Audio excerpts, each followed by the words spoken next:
Okay, so welcome back to ES digital.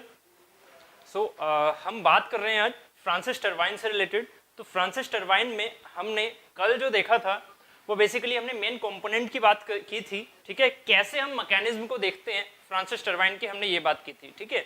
तो उसी चीज को हम आगे आज फर्दर लेके चलेंगे और कहीं ना कहीं हम काफी डेप्थ एनालिसिस कर रहे हैं फ्रांसिस टरबाइन की भी। ऐसे ही हम कैप्लाइन टरबाइन को लेके चलेंगे, ऐसे हम centrifugal pump and reciprocating pump को लेके चलने वाले हैं, ठीक है।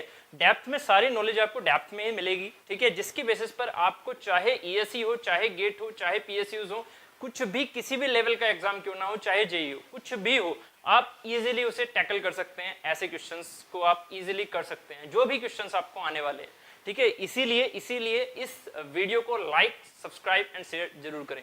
चलिए तो फिर स्टार्ट करते हैं। यहाँ पर स्टार्टिंग करते हैं main component of the reaction turbine. तो यहाँ पर सबसे पहले हमें इंपॉर्टेंट कंपोनेंट होता है केसिंग। पेल्टन व्हील में हमने देखा था कि पेल्टन व्हील यहाँ पर इंपॉर्टेंट कंपोनेंट की तरह काम नहीं कर रहा था, ठीक है। केसिंग जो था वो पेल्टन व्हील में इंपॉर्टेंट कंपोनेंट की तरह काम नहीं कर रहा था। क्लियर?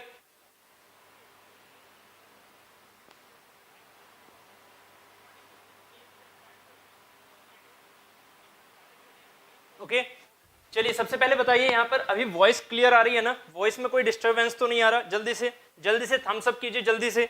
वॉइस में कोई डिस्टरबेंस तो नहीं है? जल्दी से, फिर हम आगे चलते हैं, ठीक है।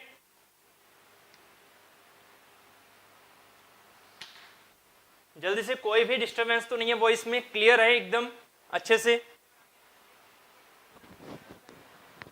Okay okay, good good. चलिए फिर स्टार्ट कर रहे हैं इसे।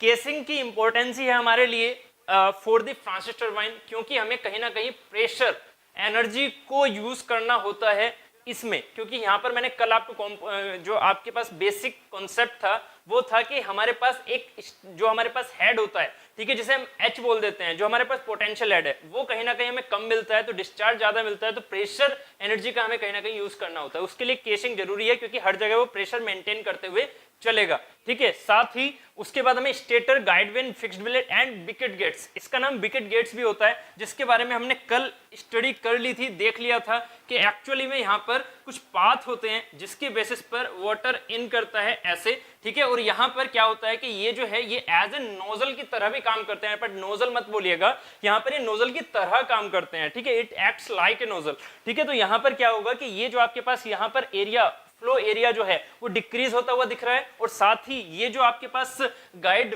वेन्स होते हैं या गाइड ब्लेड्स होते हैं, ये बेसिकली यहाँ पर पाथ प्रोवाइड करते हैं, एंगल प्रोवाइड करते हैं for the inlet of the जो हमारे पास मूविंग वेन्स हैं, उनके लिए इनलेट की तरह काम कर सके वाटर के पार्टिकल्स, ठीक है। तो यहाँ पर यही एंगल प्रोवाइड करते हैं, जैसे नोजल एंगल हुआ करता था ना अल्फा, ऐसे ही यहाँ पर हमारे पास गाइड ब्लेड एंगल होता है, जिसको भी हम अल्फा ही बोलते हैं, ठीक है। ये अल्फा जो होता है, ये जो गाइड वेन्स एंगल होता है, ये बेसिकली गवर्नर मैकेनिज्म से चेंज हो जाता है। इसके बारे में मैं आगे बात करूंगा अभी, ठीक है। पहले हम इसको स्टेटर हो गया, दूसरा कंपोनेंट। थर्ड कंपोनेंट है रनर ब्लेड्स और हमारे मूविंग वेन्स या रोटर, जो कि हमने यहाँ पर दिखाया हुआ है ब्लू कलर से। ये जो है ये है जो सिर्फ और सिर्फ मूव कर रहे हैं, बाकी सारे स्टैटिक हैं, ये है जो मूव कर रहे हैं ऐसे, ठीक है। ये जब ये मूव करेगा तो इसकी वजह से क्या होगा कि ये शाफ्ट मूव करेगी, जो मैंने कल आपको बता दिया था कि शाफ्ट किस तरह से मूव करती है। क्लियर? तो और जो वाटर है वो कैसे आ रहा है? Water inward radial flow, radial मतलब सेंटर की तरफ को आ रहा है, inward radial flow. Reaction turbine है। रिएक्शन क्या है? इंपल्स एंड रिएक्शन दोनों सेंस होते हैं इसके अंदर। रिएक्शन सेंस क्यों होता है? क्योंकि फ्लो एरिया डिक्रीज हो रहा है। साथ ही यहाँ पर जो इंपल्स एक्शन होता है वो क्या होता है? वो होता है बेसिकली कि यहाँ पर जो डायरेक्शन थी वो डायरेक्शन चेंज हो रही है, जो स्टार्टिंग डायरेक्शन थी उससे डायरेक्शन चेंज हो रही है आउटलेट वेलोसिटी ट्राइंगल में v2 की। तो कहीं ना कहीं हमारे पास इंपल्स इफेक्ट भी है और रिएक्शन इफेक्ट भी है, तो इसे हम बोलते हैं impulse reaction turbine, Francis turbine. Clear? यहां तक ये कंप्लीट कर लिया था हमने कल भी, तो इसका एक रिकैप्चुलेशन हो गया, ठीक है। साथ ही एक इंपॉर्टेंट हमारे पास फोर्थ हो जाता है ड्राफ्ट ट्यूब। इसके बारे में हम आज बात करने वाले हैं, ड्राफ्ट ट्यूब के भी, ठीक है। उससे पहले हम कुछ और टर्मिनोलॉजी की बात करेंगे इसमें, जो हमने कल सीखा था। कल हमने फाइनली आउटकम क्या निकाला था, ठीक है। जल्दी से मुझे रिप्लाई कीजिएगा, जल्दी से आंसर दीजिएगा कि यहाँ पर जो हमारे पास डिस्चार्ज था, मान लीजिए यहाँ का डिस्चार्ज Q1 है, ठीक है, और इस पॉइंट का डिस्चार्ज मान लीजिए Q2 है, तो आपको दिख रहा है कि यहाँ पर वाटर जो है वो इसमें भी गया, इसमें भी गया, इसमें भी गया, मतलब ये जो पॉइंट्स जा रहे हैं कि यहाँ पर वाटर जो है, तो ऑब्वियस है Q1 जो है वो बड़ा रहेगा Q2 से, क्योंकि यहाँ का जो इस सेक्शन का डिस्चार्ज है, इस सेक्शन का डिस्चार्ज है वो कम रह जाएगा, क्योंकि वाटर जो है वो इनवर्ड फ्लो भी कर रहा है। तो वाटर के पार्टिकल मान लीजिए यहाँ 10 थे, तो 10 में से यहाँ पर रह गए मान लीजिए 4, तो 6 पार्टिकल इधर तो चले गए ना। ठीक है, तो ऐसा ही यही कॉन्सेप्ट मैंने कल आपको बता दिया था अच्छे से। तो यहां से हमने ये देखा था कि यार हमें क्या करना है, हमें हर एक इनलेट की वेलोसिटी सेम रखनी है। तो हर एक इनलेट की वेलोसिटी सेम रखते हुए हम एक चीज ये भी बोल सकते हैं कि हम हर एक सेक्शन की वेलोसिटी सेम रखना चाह रहे हैं। यहाँ पर हर एक सेक्शन की वेलोसिटी बेसिकली हम क्या करना चाह रहे हैं, सेम रखना चाह रहे हैं, जिससे कि हम एरिया को डिक्रीज करते हुए जो यहाँ की वेलोसिटी होंगी, जो यहाँ की वेलोसिटी होंगी वो हमारी सेम आए। एरिया को डिक्रीज करते हुए, स्क्रॉल केसिंग बनाते हुए, एक वॉल्यूट केसिंग बनाते हुए, स्क्रॉल केसिंग बनाते हुए हम क्या लेके चल रहे हैं, एरिया को डिक्रीज करते हुए चल रहे हैं और वेलोसिटी को कांस्टेंट रखते हुए चल रहे हैं। क्लियर? ये चीज आपको कल भी मैंने पूछा था, आपने बताया भी था, इस चीज को मैंने फिर से एक बार रिकैपिचुलेट किया। ठीक है, उम्मीद है यहां तक ये क्लियर है। ठीक है, उम्मीद है यहां तक ये क्लियर है सभी को।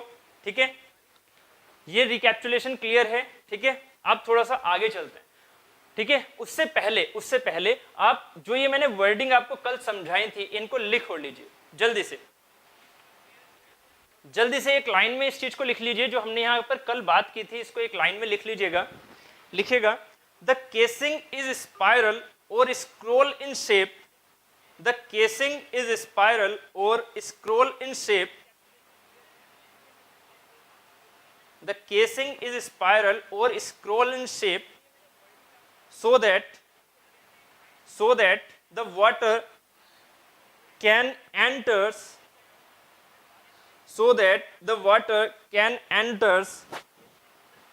with a uniform velocity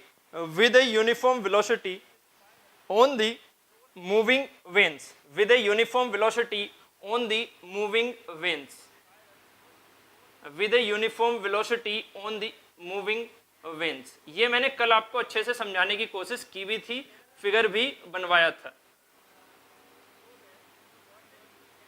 ठीक है, उम्मीद है यहां से इस फिगर से आपको याद भी आ रहा हो, जो मैंने कल आपको बनवाया था। V1 V1 V1 V1 हर तरफ से V1 लग रही थी। डिस्चार्ज चेंज है, हर पॉइंट पर डिस्चार्ज चेंज है, बट कहीं ना कहीं हमारे पास जो वेलोसिटी है वो हम सेम रख पा रहे हैं स्क्रॉल केसिंग को चेंज करते हुए। क्लियर हो रहा है यहां से? ठीक है, वर्डिंग हमने लिख ली, ये प्रॉपर हो गया यहां तक। अब चलते हैं थोड़ा सा और आगे। अब मान लीजिए आप इसे इधर से देख रहे हैं, जो आपके नोट्स में फर्स्ट फिगर बनवाया था मैंने, तो वो हमारा कैसे था, हॉरिजॉन्टल प्लेन में हम सामने से देख रहे थे, फ्रंट व्यू। ठीक है, तो कल हमने जो बात की थी वो फ्रंट व्यू की बात कर लेते हैं हम यहाँ पर। तो फ्रंट व्यू अगर हमें बात करें तो कुछ ऐसा दिखेगा, फ्रंट व्यू हमें कुछ ऐसा दिखेगा। ये मैं एक अभी रफ व्यू बना के चल रहा हूँ, ठीक है, कंपोनेंट के साथ। ये बहुत ही इंपॉर्टेंट चीज है, यहाँ पर ध्यान से समझिएगा। ये इस साइड एंड इस साइड क्या दिख रहा होगा, स्क्रॉल केसिंग। हमने क्या काटा, इसे ध्यान से समझिएगा। ये जो प्लेन है ये एक तरह से यहाँ हॉरिजॉन्टल प्लेन नहीं है रियल में ये हमारे लिए कौन सा प्लेन है, वर्टिकल प्लेन। रियल में इस फिगर के लिए तो हॉरिजॉन्टल है, वर्डिंग पर ध्यान दो, इस फिगर के लिए हॉरिजॉन्टल प्लेन है, बट रियल में क्या है, ये जो मैंने कल आपको एक पूरा फुल डायग्राम बनवाया था उसमें क्या है, ये एक वर्टिकल प्लेन है। ठीक है, एक वर्टिकल प्लेन है। तो इस वर्टिकल प्लेन के कोरस्पॉन्डिंग आपको ये चीज मिल रही है। छोटा सा मैं डायग्राम बना देता हूं कल का, ठीक है, क्योंकि हो सकता है कि आज न्यू स्टूडेंट हो, अब क्या है कि अब पुरानी वीडियो पर तो इस टाइम पर जाएंगे नहीं, फिर नहीं तो ये वाली वीडियो छूट जाएगी। तो जल्दी से हम देख लेते हैं, जल्दी से देख लेते हैं। यहाँ पर ये कुछ डायग्राम था इस तरह से, ये कुछ डायग्राम था इस तरह से, ठीक है। ये थी हमारी फ्रांसिस टरबाइन, और इस फ्रांसिस टरबाइन का ये जो आपके पास एक टॉप व्यू था, इस फ्रांसिस टरबाइन का जो मेरा टॉप व्यू था वो था ये, ठीक है। यहाँ पर ये थी हमारी कनेक्टिंग, ये जो आपकी कपलिंग है यहाँ पर ये थी कनेक्शन, ठीक है। और ये हमारे पास फ्रांसिस टरबाइन का साइड फ्रंट व्यू था, ठीक है, और ये हमारे लिए टॉप व्यू था। ये हमारे लिए कल हमने बात की थी टॉप व्यू की। क्लियर? चलिए अब इसके फ्रंट व्यू की बात कर लेते हैं। तो फ्रंट व्यू में मैंने अब क्या किया, फ्रंट व्यू में मैंने आपके प्लेन यहाँ से काटा, ये देख रहे हो। फ्रंट व्यू के लिए मैं आपको प्लेन यहाँ से इस तरह से काट रहा हूँ तो ये प्लेन आपको मैंने यहाँ से काटा, बट बिल्कुल सेंटर में से जो लाइन है वो बिल्कुल इसके सेंटर को टच करती हुई जा रही है ऐसे एकदम, ठीक। तो अब जरा सोचिएगा कि जब हम इस चीज को यहाँ से काट रहे हैं तो जरा सोचिएगा स्क्रॉल केसिंग इस साइड भी दिखेगी, स्क्रॉल केसिंग इस साइड भी दिखेगी, दिख रही है, दोनों तरफ दिख रही है स्क्रॉल केसिंग, क्लियर। अब ये रफ डायग्राम है, एकदम एक्चुअल डायग्राम में बाद में बनाऊंगा, अब ये रफ डायग्राम है, स्क्रॉल केसिंग। उसके बाद क्या दिखेगा, जल्दी से आंसर दो, उसके बाद क्या दिखेगा दोनों साइड में, जल्दी से आंसर दो। उसके बाद यहाँ और यहाँ दोनों साइडों में क्या दिखेगा, क्या नाम होगा उसका, जल्दी से आंसर दो।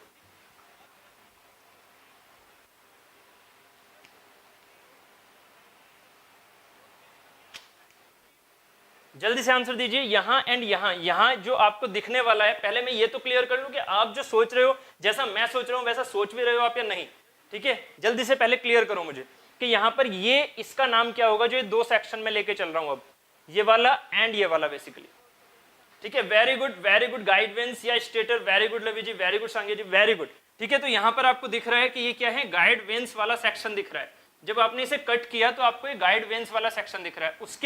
उसके बाद हमें ये दिखेगा रनर वाला सेक्शन, ये हमें दिखेगा रनर वाला, ठीक है, रनर वेंस, ठीक है। उसके बाद ये वाला जो है जहां से हमारा वाटर एक्चुअली आ रहा है, अब देखिएगा ध्यान से समझिएगा, वाटर बेसिकली क्या है, वाटर बेसिकली यहां से घूमता हुआ ऐसे आ रहा है, ध्यान से समझना इसको स्लो मोशन में, ठीक है। यहां से घूमता हुआ ऐसे आ रहा है, ऐसे जा रहा है, ठीक है, फिर वापस आएगा अंदर से, ठीक है, फिर यहाँ गाइड वेंस के थ्रू भी जा रहा है। और गाइड वेंस के थ्रू कैसे जा रहा है उस चीज को देखो, यहाँ तो स्क्रॉल केसिंग में तो समझ में आ रहा है, गाइड वेंस के थ्रू कैसे जा रहा है वाटर, जरा ध्यान से समझो, ऐसे इधर की ओर, फिर रनर्स पर ऐसे इधर की ओर, फिर यहाँ जो ये गैप आया, और गैप के अंदर क्या है, गैप के अंदर यहाँ पर क्या है, इस जगह बेसिकली क्या है, हमारी शाफ्ट।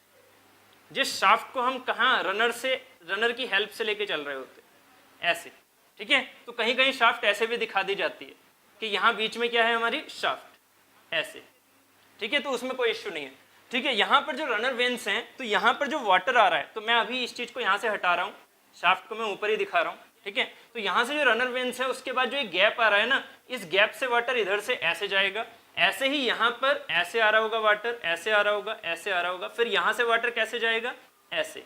ये किस में जा रहा है, ये किस में जा रहा है, यहाँ पर ध्यान दीजिएगा, ये जा रहा है हमारा ड्राफ्ट ट्यूब में, ये जा रहा है हमारा ड्राफ्ट ट्यूब में।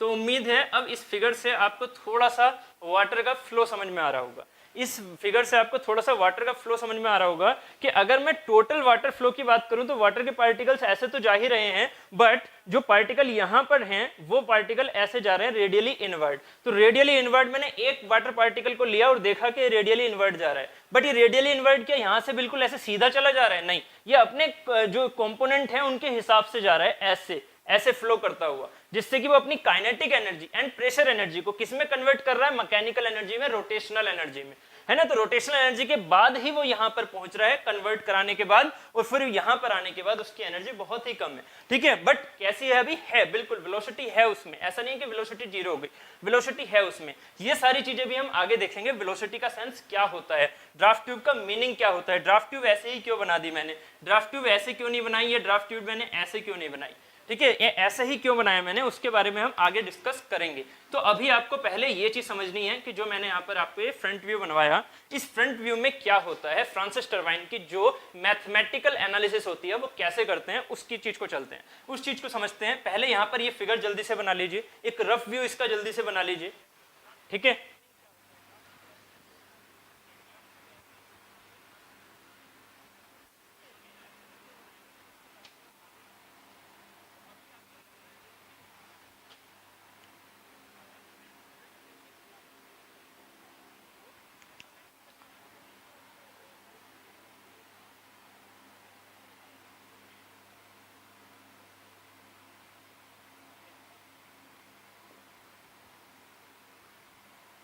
ठीक है, यहां तक ये कंप्लीट हो गया होगा, ठीक है, ये व्यू क्लियर हो गया होगा। अब देखिएगा जरा, बहुत ही आराम से, बहुत ही अच्छे से समझिएगा इस चीज को। क्या यहां पर ये जो आपके पास ये वाला पार्ट है, ये वाला जो पार्ट है, इस चीज से वाटर जो जा रहा है वो ऐसे होते हुए जा रहा है, ये जो दिख रहा है आपको, ठीक है। तो गाइड वेन से वाटर तो जाएगा, मतलब गाइड वेन से वाटर यहाँ पर एंट्री कर रहा है, ये जो मैंने आपको दिखा रखा है, गाइड वेन से वाटर यहाँ पर एंट्री कर रहा है ऐसे, ठीक है।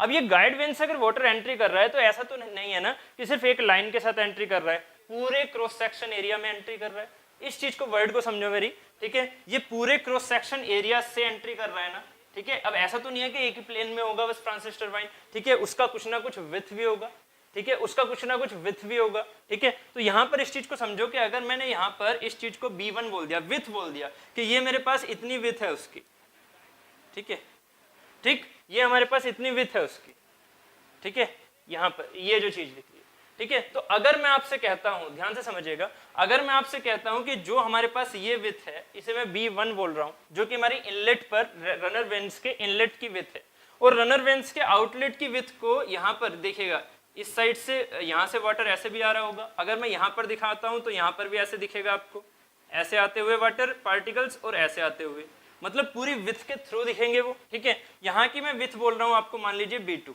ठीक है, ये B1 है, ये B2 है, ऐसे ही सिमिलर यहाँ पर B1 हो गई, यहाँ पर B2 हो गई। बट इसको जरा फिजिकली यहाँ पर भी सोचेगा, मैं एक छोटा सा डायग्राम बनाने की कोशिश करूंगा, ध्यान से समझिएगा 3D में। तो ये जो पॉइंट है बेसिकली, ये पॉइंट कुछ ऐसे दिख रहे होंगे,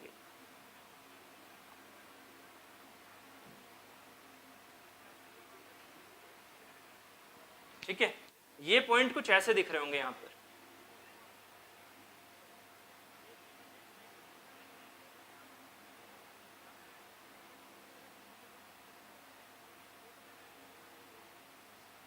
ठीक। यहां पर हो क्या रहा होगा कि अगर मैं बात करूं इस वाले पार्ट की, तो इस वाले पार्ट पर जो हमारे पास ये वेन्स दिख रही हैं, जो हमारे पास ये वेन्स दिख रही हैं बेसिकली, ये जो हमारे पास वेन्स दिख रही हैं, ये जो आपके पास ये वाली वेन्स दिख रही है ना, ये वाली, समझिएगा इस चीज को, ये जो आपके पास वेन ऐसे दिख रही है यहाँ पर ऐसे करके, ये जो ये वाली वेन है जिसको मैं ब्लू से दिखाया यहाँ पर, ऐसे ही जो ये वाली दूसरी वाली वेन है वो यहाँ पर ऐसे दिख रही है इस वाले कलर से, ये वाली जो चीज दिख रही है यहाँ पर, ठीक है, ऐसे करते हुए, ठीक। तो ये जो आपके पास गैप दिख रहा है ना, उसमें हमारे पास B जो है, B1 जो है वो इस वाले डायरेक्शन में यहाँ का हो गया, ये B1 हो गया, और ऐसे ही यहाँ का ये वाला जो पार्ट है वो मेरा B2 है, ठीक है। तो वाटर जो है वो यहाँ से ऐसे फ्लो करता हुआ अंदर की तरफ जा रहा है, वाटर बाहर से यहाँ से ऐसे फ्लो करता हुआ और ऐसे निकल रहा है बाहर की तरफ ऐसे निकल रहा है। उम्मीद है आपको यहाँ से थोड़ा सा विजुलाइज हो रहा होगा कि वाटर जो है वो यहाँ से फ्लो करता हुआ बाहर की तरफ ऐसे निकल रहा है। तो जरा इसी चीज को देखिएगा, कंटिन्यूटी इक्वेशन का मीनिंग क्या हुआ कि हम यहाँ कंटिन्यूटी इक्वेशन लगाएंगे कैसे, कि जितना m डॉट इन हुआ, जितना इस रनर पर m डॉट इन हुआ, उतना ही रनर पर m डॉट आउट होगा या नहीं। मतलब जितना यहाँ पर हमारे पास इस पेरीफेरी पर, ध्यान से समझिएगा, इस पेरीफेरी पर जितना हमारे पास m डॉट इन हुआ, m डॉट इन मतलब मास फ्लो रेट हमें जितना यहाँ पर इन में मिल रहा है, हर तरफ से जो मास फ्लो रेट आ रहा है, समझिएगा, हर तरफ से जो मास फ्लो रेट आ रहा है, m dot in for runner equal to क्या होना चाहिए, m dot out for runner, ये होना चाहिए या नहीं। इसका मतलब जितना मास फ्लो रेट हमें यहाँ पर मिल रहा है, ठीक है, हर तरफ से यहाँ पर जो मैं दिखा रहा हूँ, उतना ही मास फ्लो रेट मेरा यहाँ से निकलना भी तो चाहिए। मतलब पर सेकंड के हिसाब से जो मेरा मास इन हो रहा है, उतना ही पर सेकंड के हिसाब से मास आउट होना चाहिए, ठीक है। ये चीज फिक्स है या नहीं, ये चीज होनी चाहिए या नहीं, यस और नो, जल्दी से बताओ, यस और नो, ठीक है। जितना मेरा मास फ्लो इन होना चाहिए उतना ही मास फ्लो आउट होना चाहिए, यस और नो, जल्दी से आंसर दो। ये चीज समझ में आ रही है या नहीं, जो मैंने यहाँ पर बताने की कोशिश की वो चीज समझ में आ रही है। ये तो एक ब्लेड के बाद की, यहाँ पर ये सारे टोटल ब्लेड से जो हमारे पास मास फ्लो इन हो रहा है वो मास फ्लो आउट के बराबर होना चाहिए, यस और नो, जल्दी से आंसर दो। एंट्री और एग्जिट हमारे लिए दोनों सेम होने चाहिए, वेरी गुड, बहुत बढ़िया बहुत बढ़िया, ठीक है। कोई भी दिक्कत होगी किसी तरह से पूछ लीजिएगा, ठीक है। तो यहाँ पर m डॉट इन का मतलब क्या हो गया कि जो हमारे पास यहाँ का मास फ्लो रेट, मतलब rho into A into V, velocity आ जाएगी यहाँ पर, वेलोसिटी, ठीक है। यहाँ पर क्या आ जाएगी, वेलोसिटी हमारी, ठीक है। Rho A V, mass flow rate क्या होता है, रो इंटू क्यू मतलब rho into A into V. अब यहाँ का जो ए है वो बेसिकली हमारे पास पाथ फ्लो एरिया जो हमारा क्रॉस सेक्शन में दिख रहा है। जैसे कि अगर मैं इसको छोटा सा यहाँ पर बनाने की कोशिश करूं, जो कि उम्मीद है आपके माइंड में भी चलना चाहिए, ऐसे ये वाला जो आपके पास शेप दिख रहा है ना, ये वाला शेप, ये कुछ ऐसे हो रहा है, समझ रहे होंगे आप शायद अब, ठीक है, मैं क्या बात करने की कोशिश कर रहा हूँ, ठीक है। तो यहाँ पर क्या है कि जो हमारा यहाँ से जो वाटर आ रहा है, ठीक है, यहाँ से जो हमारे पास वाटर आ रहा है, ठीक है, उसका जो एरिया होगा वो हर तरफ से होगा ना, है ना, जिससे वो मास फ्लो इन कर रहा है,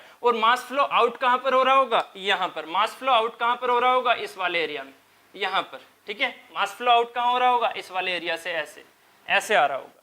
क्लियर, उम्मीद है ये चीज आपको समझ में आ रही होगी अब, ठीक है। तो यहां से अगर हम रो ए वेलोसिटी किसकी, इनवर्ड वेलोसिटी, कैसी, इनवर्ड, बट कैसी वेलोसिटी, यहां पर वेलोसिटी कौन सी वाली ली जाएगी, perpendicular velocity to this surface. हम क्या लेंगे, perpendicular velocity to this surface. अब ये जो perpendicular velocity to this surface ली जाएगी वो एक्चुअल में कौन सी होगी, वो एक्चुअल में होगी फ्लो वेलोसिटी। कैसे, उस चीज को जरा थोड़ा सा और समझो, उस चीज को थोड़ा सा और समझो, क्योंकि ये जो चीज है ना फ्रांसिस टरबाइन, इसको आप एक ही डायग्राम से नहीं समझ सकते हो, इसके बारे में आपको हर टाइम पर हर एक डायग्राम आपके माइंड में होना चाहिए। तो साथ ही मैं एक यहाँ पर एक छोटा सा डायग्राम और लेके चल रहा हूँ, बस यहाँ से आपको समझ में आ जाएगा जो मैं बात कर रहा हूँ। ये डायग्राम हमने कल समझ लिया था, ये डायग्राम हमने कल समझ लिया था, क्या कि यहाँ पर अगर ये V1 लग रहा है, ठीक है, तो क्या मैं यहाँ पर V1 लिखूंगा, क्या मैं यहाँ पर V1 लिखूंगा, इस चीज को समझिएगा।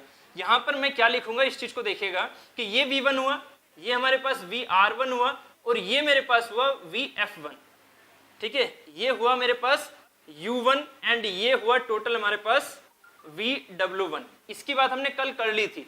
साथ ही यहां से क्या हो रहा होगा, VR2, V2 एंड VF2, यहां से ये होगा हमारे पास U2, एंड ये डायरेक्शन में होगा VW2। तो अब एक बात बताइए, जो हमारे पास मास फ्लो इन हो रहा है उसमें कौन सा कंपोनेंट इस सरफेस के परपेंडिकुलर है, कि कौन से वाली मास फ्लो रेट जो आ रहा है m dot entry equal to m dot exit, उसमें एंट्री में हमारे पास इस सरफेस के परपेंडिकुलर कौन सा कंपोनेंट है, परपेंडिकुलर कौन सा कंपोनेंट है, VF1। मतलब फ्लो वेलोसिटी किधर डायरेक्शन में आ रही है, जो हम रेडियल जिसे बोल देते हैं, वो रेडियल बेसिकली हमारे लिए कौन सा है, रेडियल बेसिकली हमारे लिए कौन सा है, ध्यान से समझो, ये वाली डायरेक्शन, ठीक है, जो इसके ये वाली डायरेक्शन आ रही है ना, ये हमारे लिए रेडियल है। इसका मतलब ये ऐसे जो जा रहा है वो हमारा कंपोनेंट कौन सा है, VF1, ठीक है। इस वाली पर्टिकुलर वेन में अगर हम VF1 देखेंगे तो VF1 ऐसे जा रहा है, और यहां से हमारे पास VF2 निकल रहा होगा, यहां से हमारे पास VF2 निकल रहा होगा। तो VF1 एंड VF2 के बारे में बात हो रही है। जल्दी से मुझे बताइए, ये VF1 एंड VF2 वाला कॉन्सेप्ट समझ में आया या नहीं, ठीक है। यहां पर क्या हो जाएगा, VF1 एंट्री में, एंड सिमिलरली यहां पर रो A1 एंट्री वाला, ठीक है, यहां पर रो इनटू A आउट, ठीक है, यहां पर इन लिख लीजिए, यहां पर आउट इनटू VF2, ठीक है। तो यहां से अगर रो से रो कैंसिल करेंगे, ऑब्वियस है हम इनकम्प्रेसिबल फ्लूइड मान के चल रहे हैं, ठीक है, तो रो से रो कैंसिल हो गया, क्या बचेगा, A in into VF1 equal to A out into VF2। Clear. अब यहां से देखिएगा A in की वैल्यू क्या होगी, A in की वैल्यू कोई बता पाएगा, जल्दी से बताइए।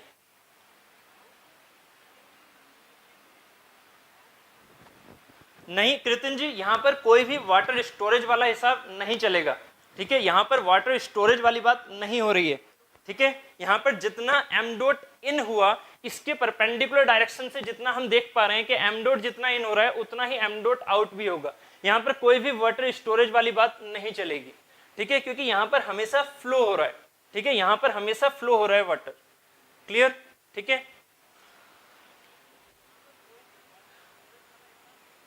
लवी जी जल्दी से एक बार इसे रिपीट कर लेते हैं, जल्दी से एकदम। क्या हो रहा है कि यहां पर हमने बात की कि जो हमारी for continuity equation for this particular runner, for continuity equation for this particular runner के हिसाब से जितना m डॉट एंट्री में होगा उतना ही m डॉट आउट होना चाहिए। पहली चीज, m डॉट जितना एंट्री होगा रनर के हर तरफ से, जैसे मैंने यहां पर ये दिखाने की कोशिश की, रनर के हर साइड से, बैक साइड से भी आ रहा होगा, रनर की हर साइड से जो इन हो रहा है वो बराबर होना चाहिए जितना वाटर यहां से आउट हो रहा है, m डॉट आउट। तो अब m डॉट इन और m डॉट आउट में हमें यार वेलोसिटी भी तो लेनी होगी, तो यहां पर हम v1 या फिर v2 की बात नहीं करेंगे, हम क्या बात करेंगे, जो हम एरिया ले रहे हैं भाई, एरिया जिस एरिया के परपेंडिकुलर वेलोसिटी जाएगी उसी को तो हम क्यों बोलते हैं, डिस्चार्ज। डिस्चार्ज क्या होता है, जब अगर हमने ये एरिया लिया है तो इसके परपेंडिकुलर वेलोसिटी, तभी तो हम कहते हैं लेंथ पर यूनिट टाइम, है ना, area into length per unit time कितना चला, तो इस एरिया के परपेंडिकुलर ही तो चलता है। तो हमने अगर यहाँ पर इस एरिया की बात की है, अगर हमने यहाँ पर जो ये रनर में जो एरिया लेके चल रहे हैं रेडियल, जिसे हम सरकमफेरेंस और पेरिफेरल एरिया बोल देते हैं, वो पेरिफेरल एरिया के परपेंडिकुलर डायरेक्शन में कंपोनेंट क्या होता है, उसी कंपोनेंट के लिए मैंने ये डायग्राम बनाया। ये मैंने कल अच्छे से बता दिया था, इसीलिए मैंने यहाँ पर एक रफ इमेज बनाई, नॉर्मल इमेज। ठीक है, तो यहां से आपको क्या मिला कि V1 से तो ठीक है, यहां पर ये गाइड वेन्स के साथ V1 से आ रहा होगा, बट जो हमें एरिया ये वाला लेके चलना है, पेरिफेरल एरिया लेके चलना है, उस एरिया के परपेंडिकुलर डायरेक्शन में कौन सी वेलोसिटी है, वो Vf1। एंड ऐसे ही यहां पर जो हमारे पास आउटलेट में वेलोसिटी है, मतलब एग्जिट में, ये मेरे लिए एग्जिट वाला पार्ट है, ये मेरे लिए एंट्री वाला पार्ट है ना, ये जो सामने से दिख रहा है ये मेरे लिए एंट्री वाला पार्ट है। तो यहां से एग्जिट एंड एंट्री के हिसाब से एक हो गया Vf1 एंड एक हो गया Vf2। क्लियर, यहां तक क्लियर हो रहा है? हाँ ठीक, यहां पर हम क्या लेंगे, सर्कमफेरेंशियल एरिया। जो आप एक काम कीजिए, इसे मान लीजिए D1, इसे मान लीजिए D1। ठीक है, मैं साफ्ट को यहां पर रफ कर रहा हूं। ठीक है, साफ्ट की मीनिंग मैंने कल आपको बता दी थी। इसे मान लीजिए यहां से D1 डायमीटर, क्लियर, यहां से यहां तक, और ये हो गया यहां से यहां तक D2 डायमीटर। ठीक है, D1 and D2, D1 and D2 के सेंस में आप मुझे एक सेकेंड, सॉरी, हाँ, D1 एंड D2 के सेंस में जल्दी से मुझे एरिया बताइए। ए इन का एरिया कितना हो जाएगा, ए इन का एरिया कितना हो जाएगा, π/4d² या कुछ और, जल्दी से बताइए। ए इन का एरिया कितना हो जाएगा, ए इन का, जल्दी से आंसर दीजिएगा। ए इन का एरिया कितना हो जाएगा, ए इन,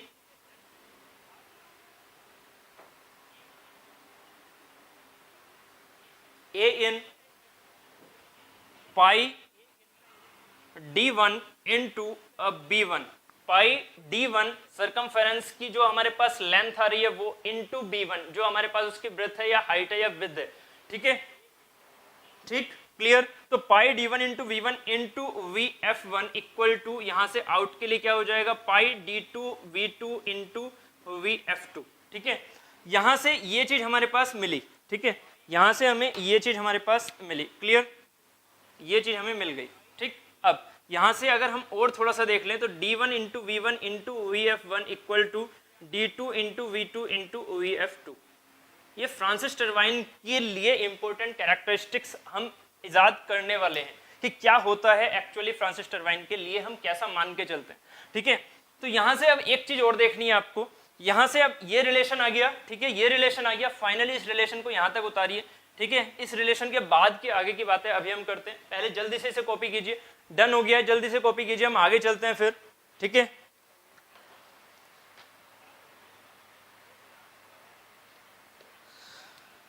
ठीक ठीक, अब मैं यहां पर ये जो आपकी कंटिन्यूटी इक्वेशन है इसे रफ कर रहा हूं, आपके नोट्स में होनी चाहिए ये। ठीक है, यहां से क्या होगा अब देखिएगा, ओके गुड।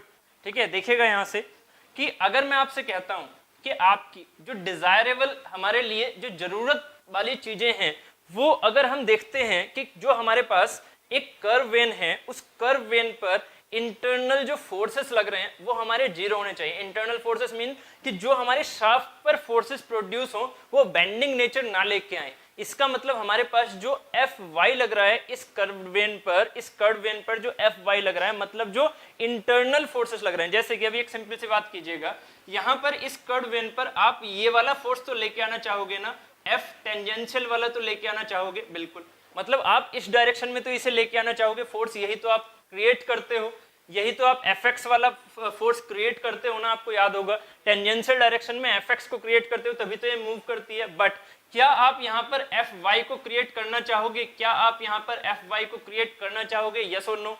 क्या आप यहाँ पर Fy को क्रिएट करना चाहोगे कि अगर Fy क्रिएट हुआ तो शाफ्ट को ये बैंड कराने की कोशिश करेगा ना, शाफ्ट को ये बैंड कराने की कोशिश करेगा, क्योंकि अगर Fy पर इस पर फोर्स लगेगी तो यहाँ पर शाफ्ट पर बेसिकली बेंडिंग वाली फोर्स लगने लगेगी। शाफ्ट पर बेंडिंग वाली फोर्स लगने लगेगी तो हमारा जो पर्पस होना चाहिए, पर्पस होना चाहिए हमारा, वो क्या होना चाहिए कि जो Fy है वो हमारे लिए जीरो होना चाहिए।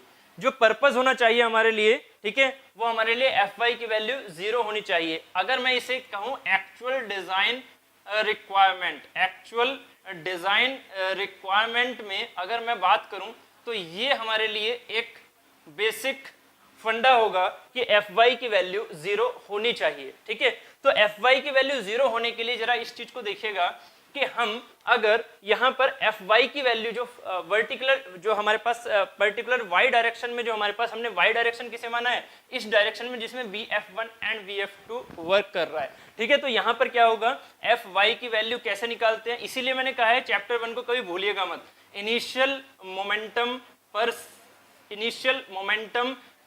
Second in Y direction.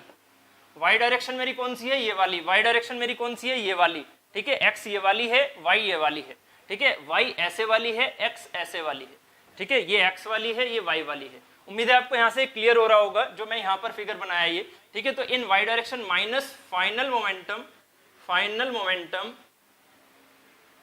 पर सेकेंड इन वाई डायरेक्शन। तो यहां से हमारे पास क्या आ जाएगा, इनिशियल मोमेंटम पर सेकेंड इन वाई डायरेक्शन क्या हो जाएगा, M dot into V F one minus यहां से हमारे पास दूसरा वाला क्या हो जाएगा, M dot into V F two. दोनों की डायरेक्शन सेम है, इधर की ये डायरेक्शन भी पॉजिटिव लेंगे तो ऑब्वियस है हमें इधर की डायरेक्शन भी पॉजिटिव लेनी ही होगी, क्योंकि दोनों डायरेक्शन क्या है, सेम डायरेक्शन में है, ठीक है। अगर मुझे एफ वाई को जीरो करना है, अगर मुझे एफ वाई को जीरो करना है तो क्या हो जाएगा, zero equal to M dot V F one minus V F two. So V F one equal to क्या आ गया, वी एफ टू के।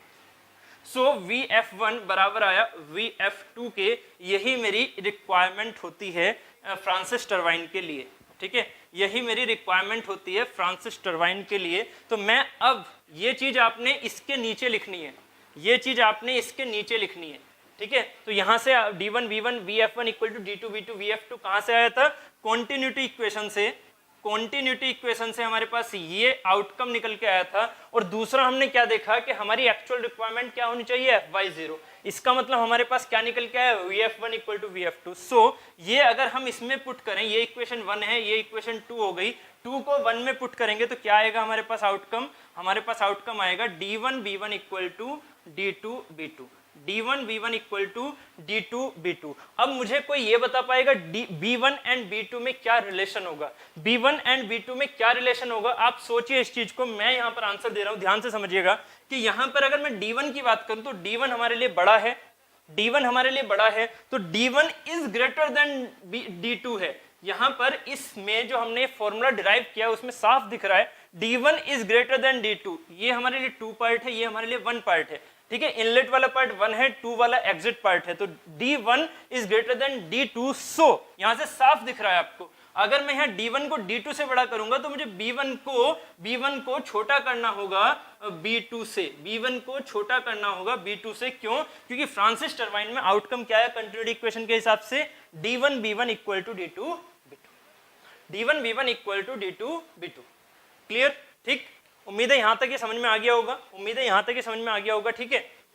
अब हम थोड़ा सा और आगे चलते हैं। ये जो मैंने रफ डायग्राम बनाया था, ये जो मैंने एक तरह से रफली डायग्राम बनाया था, बट ये आपके नोट्स में होना चाहिए, ठीक है। आपको यहां तक ये पता नहीं था कि ये रिलेशन निकलने वाला है, हमने ये रिलेशन इसके बेसिस पर ही निकाला, ठीक है, कि हमारे पास आया b1 is less than b2 and d1 is greater than d2। अब हम इसका एक एक्चुअल डायग्राम बनाएंगे कि फ्रांसिस टरबाइन एक्चुअली किस तरह से दिखती है, आपको किस रेशो में दिखती है, ठीक है। तो ये उम्मीद है आपने सारे डायग्राम कंप्लीट कर लिए होंगे। मैं सारे डायग्राम रफ कर रहा हूं यहां पर, ठीक है।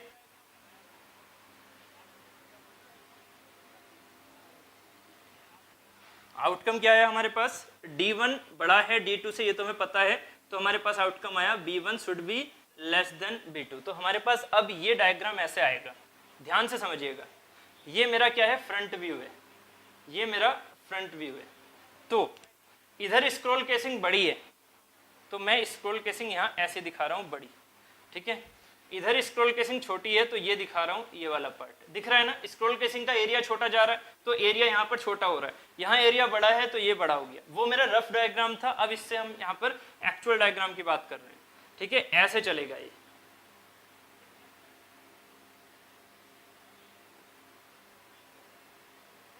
ठीक है।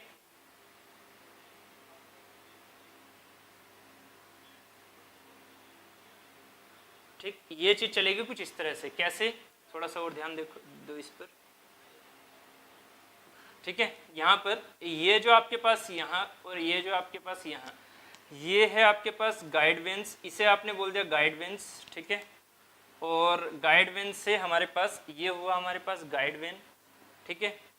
यहाँ से ये हुआ हमारे पास गाइड वेन, ठीक है, इसे रेड से दिखा दो, ये हुआ हमारे पास गाइड वेन, ठीक है। रनर कहाँ होगा, रनर गाइड वेन से लगा हुआ यहाँ पर, ये हुआ हमारे पास रनर, ठीक है। तो रनर को मैं थोड़ा सा इस तरह से दिखा रहा हूँ यहाँ पर, ठीक है। तो ये जो आपके पास यहाँ से वेलोसिटी आ रही होगी v1 के sense, v1 vf1 and vr1 के सेंस में, तो ये जो आपके पास विथ है, ये b1 आपके पास कम होनी चाहिए as compare to b2। b2 with क्या होनी चाहिए, ज्यादा होनी चाहिए, ये विथ ज्यादा है। अब जरा इस चीज को आप अपने माइंड में विजुअलाइज और करो, अपने माइंड में विजुअलाइज करो, फिर मुझे बताओ यहाँ पर ये क्या है b1 एंड ये विथ क्या है मेरी v2, ये विथ क्या है मेरे पास b2, ठीक है। तो इन जो है वो b1 से हो रहा है, आउट जो हो रहा है वो b2 से हो रहा है, इन v1 से हो रहा है, आउट v2 से हो रहा है।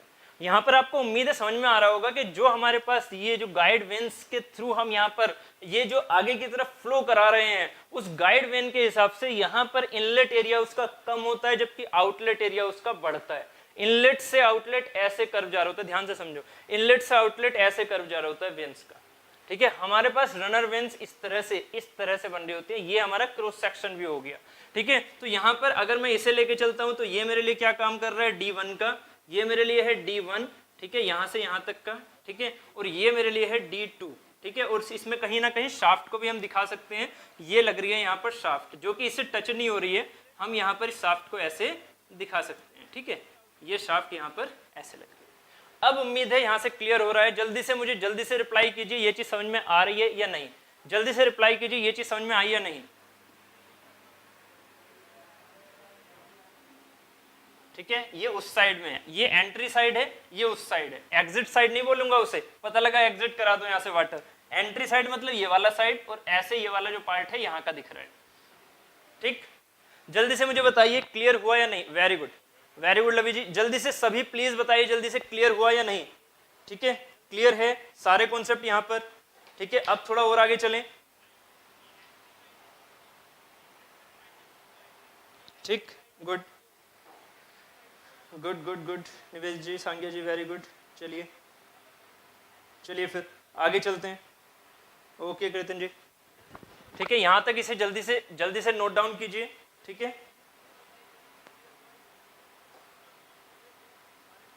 ओके देन, ठीक, मैं इसे रफ कर रहा हूं, ठीक है। बेसिकली अब हम बात कर सकते हैं इसको भी रफ करके, ये आपके नोट्स में है, ठीक है, तो मैं भी इसे रफ कर रहा हूं, ठीक है।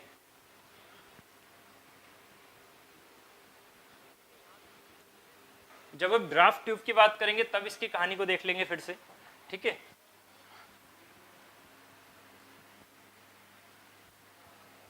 ये रिलेशन याद रखिएगा, न्यूमेरिकल्स जनरली इस वाले रिलेशन से भी सोल्व होते हैं, ठीक है। D1 V1 equal to D2 B2 for Francis turbine and VF1 equal to VF2, ठीक है, ये चीज हो गई है, मैं अभी से रफ कर रहा हूं। चलिए फिर, ठीक, ओके। अब देखिएगा, बेसिकली फ्रांसिस टर्बाइन में जो हमारे पास डिग्री ऑफ रिएक्शन होती है वो किस तरह से निकलती है। फ्रांसिस टर्बाइन में हम बेसिक जो फंडा लेके चलते हैं, जिसमें हम VF2 का और VF1 का कंसिडरेशन कर रहे हैं, साथ ही बात करेंगे हम जो हमारे पास VW1 है एंड VW2 है। फ्रांसिस टर्बाइन में VW2 को हम आइडियली 0 बोलते हैं, ऐसा क्यों?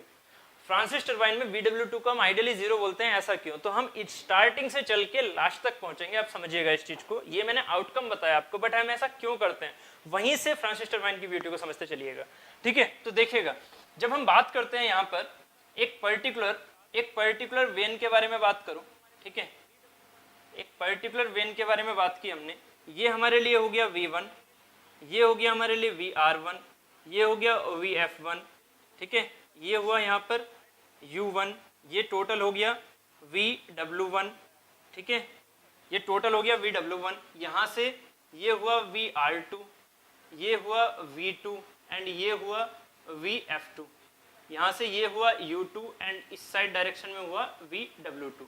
क्लियर? ये चीजें हमने पहले भी समझ रखी हैं, ठीक है। ये हमारे लिए हुआ अल्फा, ठीक है, ये हुआ थीटा, ये हुआ हमारे लिए फाई एंड ये हुआ बीटा। क्लियर? चलिए फिर अब थोड़ा और आगे चलते हैं। For Francis turbine for maximum utilisation of kinetic energy. भाई देखिए सिंपल सी बात है, हमें सबसे पहली चीज क्या है कि हमारी जो काइनेटिक एनर्जी है ना वो हमारी कहीं ना कहीं मैक्सिमम हमें मिलनी चाहिए। और आपको याद होगा हमारा जो हर जगह यूज करने वाला फॉर्मूला है जिसे हम यूलर फॉर्मूला बोल देते हैं, वो हमारे लिए जो है वो ये है, रनर पावर जो होती है वो होती है v1 square minus v2 square by 2g। ये हमेशा याद रखिएगा, ये पूरी फ्लूइड मशीनरी का बेस है, ठीक है, plus u1 square minus u2 square by 2g plus vr2 square minus vr1 square by 2g। ठीक है, अब आपको ये पता है कि काइनेटिक एनर्जी का जो फैक्टर है वो ये वाला काम करता है, काइनेटिक एनर्जी का फैक्टर ये वाला काम करता है। और आपका जो मेथड होता है वो आपने कहीं ना कहीं ये देखा है कि हम प्रेशर एनर्जी को काइनेटिक एनर्जी में भी कन्वर्ट करके ही मैकेनिकल फॉर्म की बात कर रहे हैं, प्रेशर एनर्जी को काइनेटिक एनर्जी में कन्वर्ट करके ही मैकेनिकल फॉर्म की बात कर रहे हैं। समझो इस चीज को, मैंने क्या बोल दिया इस चीज को अच्छे से समझो। क्या कि जो मैंने अभी डायग्राम रफ किया है, मैं यहां से ही समझाऊंगा आपको, वहां से आप अपने डायग्राम को देखिए।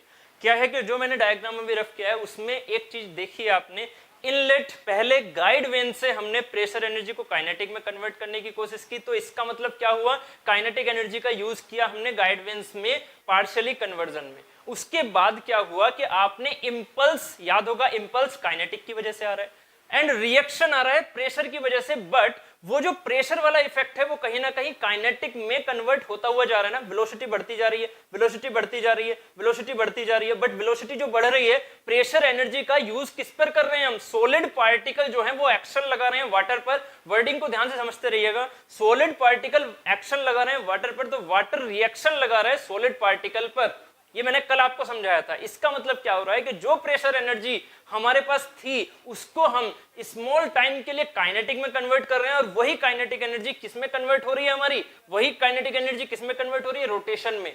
ठीक है, वही रोटेशन में। उसके बाद जो फ्लूइड पार्टिकल पर काइनेटिक एनर्जी बचती है उसको हम बाहर आउट में निकाल रहे हैं, ड्राफ्ट ट्यूब के थ्रू निकाल रहे हैं। बट ये ड्राफ्ट ट्यूब अगर ना होती तो ये हमारी ओपन एटमॉस्फेयर में निकल रही होगी, वाटर जो है वो ओपन एटमॉस्फेयर में निकल रहा होता। ठीक है, बात क्लियर हो रही है यहां तक। ठीक है, इसका मतलब हो क्या रहा है कि हमारे पास जो काइनेटिक एनर्जी का फैक्टर है, अगर हम उसकी स्टडी करें फ्रांसिस टर्बाइन में, अगर काइनेटिक एनर्जी के फैक्टर की स्टडी करें तो होगा क्या, होगा क्या कि हमारे पास काइनेटिक एनर्जी की वैल्यू तो यही आने वाली है बस, v1 square minus v2 square by 2g। ठीक है, तो हम क्या चाहेंगे, हम क्या चाहेंगे कि हम v2 को जीरो कर दें। हम ये चाहेंगे ना कि v2 जीरो हो जाए। v2 अगर जीरो हो जाए तो निगेटिव टर्म खत्म हो जाएगा, मैथमेटिकली सोचो पहले, निगेटिव टर्म खत्म हो जाएगा, काइनेटिक एनर्जी मैक्सिमम मिलेगी, मतलब हमारी रोटेशन एनर्जी मैक्सिमम आ जाएगी। भाई अच्छा है, बेस्ट है, रनर पावर मैक्सिमम मिल जाएगी, अच्छी बात है। बट क्या होता है, v2 को हम फाइनली जीरो नहीं कर सकते, क्योंकि यहां पर आपको दिख रहा है जैसे हमारे पास ये v2 है, तो इसका मतलब कुछ ना कुछ तो यार, ऐसा तो है नहीं कि वाटर यहीं पर सारे का सारा इकट्ठा हो जाएगा, वाटर को जाना तो पड़ेगा, वेलोसिटी तो रखनी पड़ेगी, वेलोसिटी तो रखनी पड़ेगी, वाटर को जाना तो पड़ेगा बाहर, ऑब्वियस है। ठीक है, नहीं तो जैसे कि अभी कीर्तन जी ने पूछा था कि स्टोरेज हो जाएगा, तो स्टोरेज वाला कॉन्सेप्ट तो यहाँ पर फिर पूरे में चलता। ठीक है, तो यहाँ पर v2 अगर जीरो हो जाता तो फिर तो वहां रुक ही जाता ना, v2 अगर जीरो हो जाए तो वो तो रुक ही जाएगा, है ना। तो क्या चीज जीरो कर सकते हैं हम, उसकी सेंस को समझो, क्या चीज जीरो कर सकते हैं हम उस सेंस को समझो कि v2 की वैल्यू मिनिमम से मिनिमम हो, v2 की वैल्यू मिनिमम से मिनिमम हो। भाई जीरो तो हो नहीं सकती, ये तो निश्चित है, जीरो तो हो नहीं सकती, तो v2 की वैल्यू मिनिमम से मिनिमम हो। ये कैसे कर सकते हैं, उस चीज को देखो, यहां से उस चीज को इस ग्राफ से देखो, तो आपको यहाँ पर ये दिख रहा है v2 स्क्वायर इक्वल टू क्या है हमारे पास, vw2 square plus vf2 square. ठीक है, ये हो गया हमारे पास इस ट्राइंगल से, ये जो आपको ट्राइंगल दिख रहा है, v2 square equal to vw2 square plus vf2 square, या फिर v2 equal to this much. ठीक है, अब एक काम कीजिए, क्या आप vf2 को जीरो कर सकते हो, क्या आप vf2 को जीरो कर सकते हो, यस और नो, मुझे आंसर दीजिए जल्दी से, क्या आप vf2 को जीरो कर सकते हो, यस और नो, vf2 को जीरो कर सकते हो, जल्दी से आंसर दो।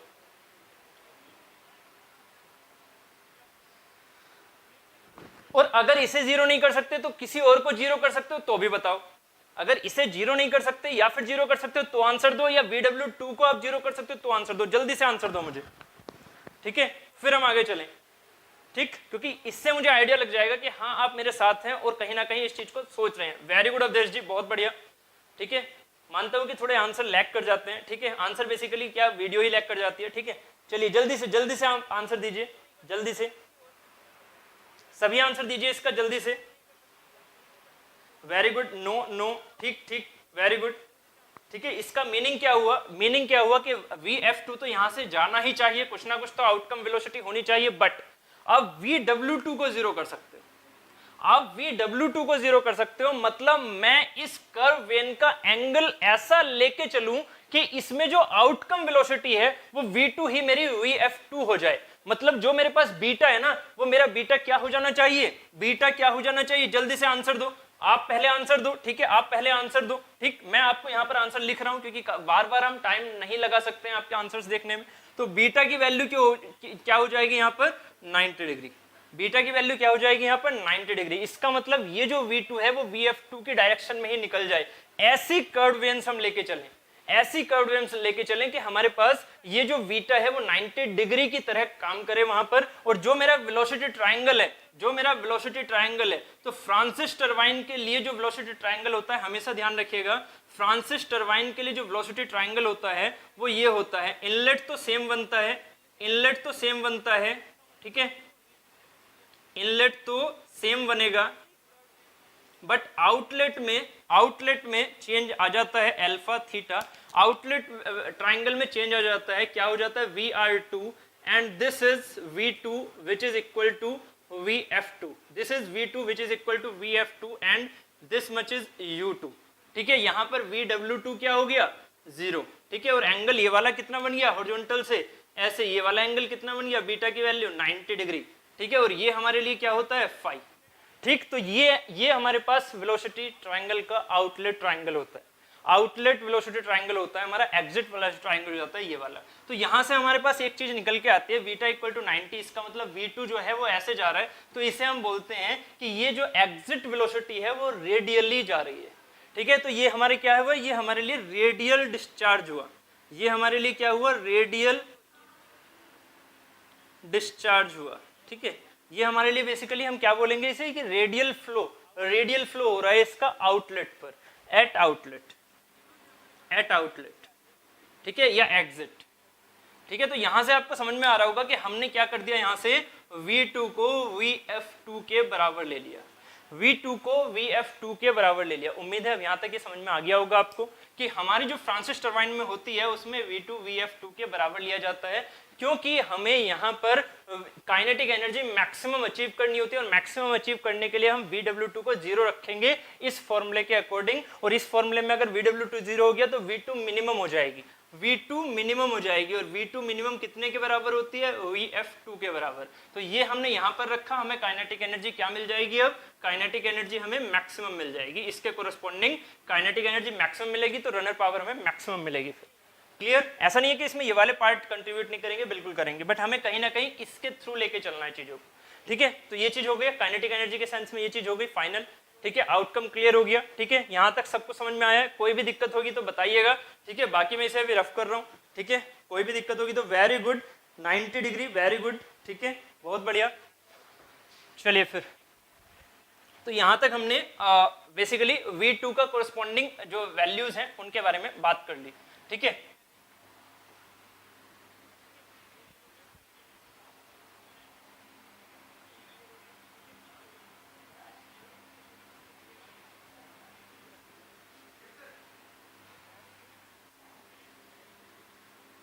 ठीक, बीटा ये हो गया, ठीक है, ये हो गया। चलिए अब हम बेसिकली बात कर लेते हैं degree of reaction, degree of reaction of Francis turbine. ये हमने कल बात की थी, degree of reaction of Pelton wheel. तो डिग्री ऑफ रिएक्शन को हमने समझा हुआ था प्रेशर एनर्जी वाला कंट्रीब्यूशन, ठीक है, divided by total runner power. उससे हमने फाइनली एक आंसर निकाला था। मैं बार बार उस फॉर्मूले को ड्राइव नहीं कर रहा, मैंने जो फार्मूला एक ड्राइव किया था उसको आपको याद होगा, 1 minus V1 square minus V2 square by 2G into runner power divided by weight per unit time, ठीक है। तो runner power divided by m dot g, m dot g, इस चीज को भी याद रखिएगा हमेशा, ठीक है। तो ये चीज हमारे पास थी, बट अब ये जो रनर पावर, ये जो सॉरी डिग्री ऑफ रिएक्शन है फॉर द फ्रांसिस टरबाइन, ये कैसे निकालेंगे। अगर मैं फ्रांसिस टरबाइन के लिए देख रहा हूं तो मुझे कुछ कुछ ऐसी चीजें दिख रही हैं कि यहाँ पर एक तो है V1 है ना, V1 का स्क्वायर, एक है V2 का स्क्वायर, बट फ्रांसिस टरबाइन के लिए क्या है, ध्यान से समझिएगा, फ्रांसिस टरबाइन के लिए क्या है, यहाँ पर V2 इक्वल टू है VF2।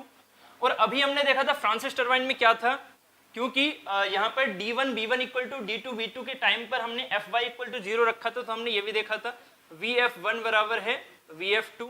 तो यहाँ से हमारे पास V2 क्या हो जाएगा, VF1 के बराबर, V2 क्या हो गया, VF1 के बराबर। साथ ही V1 की वैल्यू देखो, साथ ही V1 की वैल्यू देखो, तो V1 का स्क्वायर इक्वल टू है किसके बराबर, VF1 square plus VW1 square, VF1 square plus VW1 square किसके क्या है, ये V1 स्क्वायर, ठीक है। यहाँ से ये चीज समझ में आ रही है। तो एक काम करते हैं V1 एंड V2 की वैल्यू रखते हैं इसमें, ठीक है। डिग्री ऑफ रिएक्शन में वैल्यू रखो, क्या आएगी 1 माइनस V1 स्क्वायर की वैल्यू आप क्या लिख सकते हैं, VF1 square plus VW1 square minus V2 की वैल्यू क्या रख सकते हैं, VF1, तो minus VF1 square divided by 2g into runner power divided by m dot g। अब यहाँ पर रनर पावर क्या होती है, अब रनर पावर को भी देख लो पहले, ठीक है, स्टार मार्क करके रनर पावर ले लो। तो रनर पावर क्या हो जाएगी, रनर पावर आपको याद है, मैंने आपको बार बार बताया, रनर पावर होती है m dot VW1 U1 plus VW2 U2। उम्मीद है आपको ये चीज याद होगी, ठीक है। तो यहाँ से क्या होगा, अगर मैं आपसे कहूँ runner power per unit weight पर सेकंड के हिसाब से निकालो, तो ये चीज रनर पावर में क्या हो जाएगा, m डॉट जी से डिवाइड बराबर क्या हो गया, m डॉट जी से m dot ji cancel, VW1 U1 plus VW2 U2 divided by g, ये मेरे लिए होगा runner power divided by m dot जी। तो आपको अब ये भी याद है, फॉर फ्रांसिस टरबाइन क्या होता है VW2 क्या होता है 0, अभी हमने डिराइव किया ना, फॉर फ्रांसिस टरबाइन VW2 होता है 0। इसका मतलब हमेशा याद रखिएगा, बहुत ही ज्यादा इंपॉर्टेंट यहाँ पर ये कॉन्सेप्ट है कि रनर पावर जो फ्रांसिस टरबाइन की होती है वो इनलेट डायग्राम के हिसाब से VW1 U1 के बराबर होती है, क्योंकि वहां पर VW2 काम ही नहीं कर रहा है। तो इसका मतलब जो हमारे पास लास्ट में हमने मोमेंटम जो फाइनली जो हमारे पास VW2 वाला सेंस आ रहा है उसे हम कहीं ना कहीं नेग्लेक्ट करते हुए चल रहे हैं, ठीक है। तो हमारे पास ये जो टर्म होता है VW1 U1 उसकी वैल्यू आती है बस, तो हमारे पास runner power divided by m dot G, उसकी वैल्यू कितनी आ गई हमारे पास, for Francis turbine runner power divided by m dot G, उसकी वैल्यू आ गई VW1 U1 अपॉन में जी, VW1 U1 अपॉन में जी। क्लियर, ठीक है। यहां तक उम्मीद है यहां तक ये चीज समझ में आ गई होगी, VW1 U1 अपॉन में जी। क्लियर, तो यहां पर इसको लिखिएगा runner power upon m dot जी की वैल्यू क्या हो जाएगी, VW1 U1 बाई जी, जी से जी कैंसिल कर दो, R इक्वल टू क्या हो जाएगा, VF1 स्क्वायर से ये कैंसिल हुआ, 1 माइनस VW1 स्क्वायर अपॉन में 2 इंटू VW1 इंटू U1, सो एक पावर कैंसिल हो गई, ठीक है।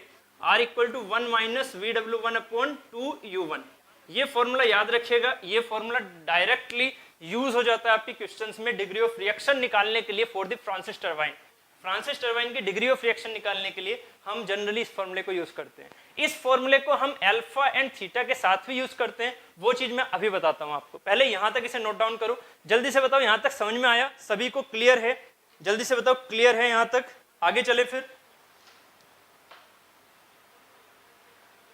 ठीक है। यहां तक कुछ जो आउटकम आ रहे हैं ना उनको मैं एक बार फिर से लास्ट में रिकैप्चुलेट कर लूंगा, क्योंकि बहुत जरूरी है ये आउटकम। आपको अभी दिख रहा होगा कि नहीं सर तो यार क्वेश्चंस मतलब एक मैथमेटिकल रिलेशन को ही फॉर्मुलेट करते जा रहे हैं, बट नहीं, कहीं ना कहीं सबकी एक अपनी अपनी इंपॉर्टेंस है यहाँ पर, ठीक है। तो वो चीजें समझते हुए चलना है, लास्ट में क्वेश्चंस इन सबसे रिलेटेड क्वेश्चन आते हैं, ठीक है। ओके, गुड गुड गुड, चलिए फिर आगे चलते हैं, ठीक है।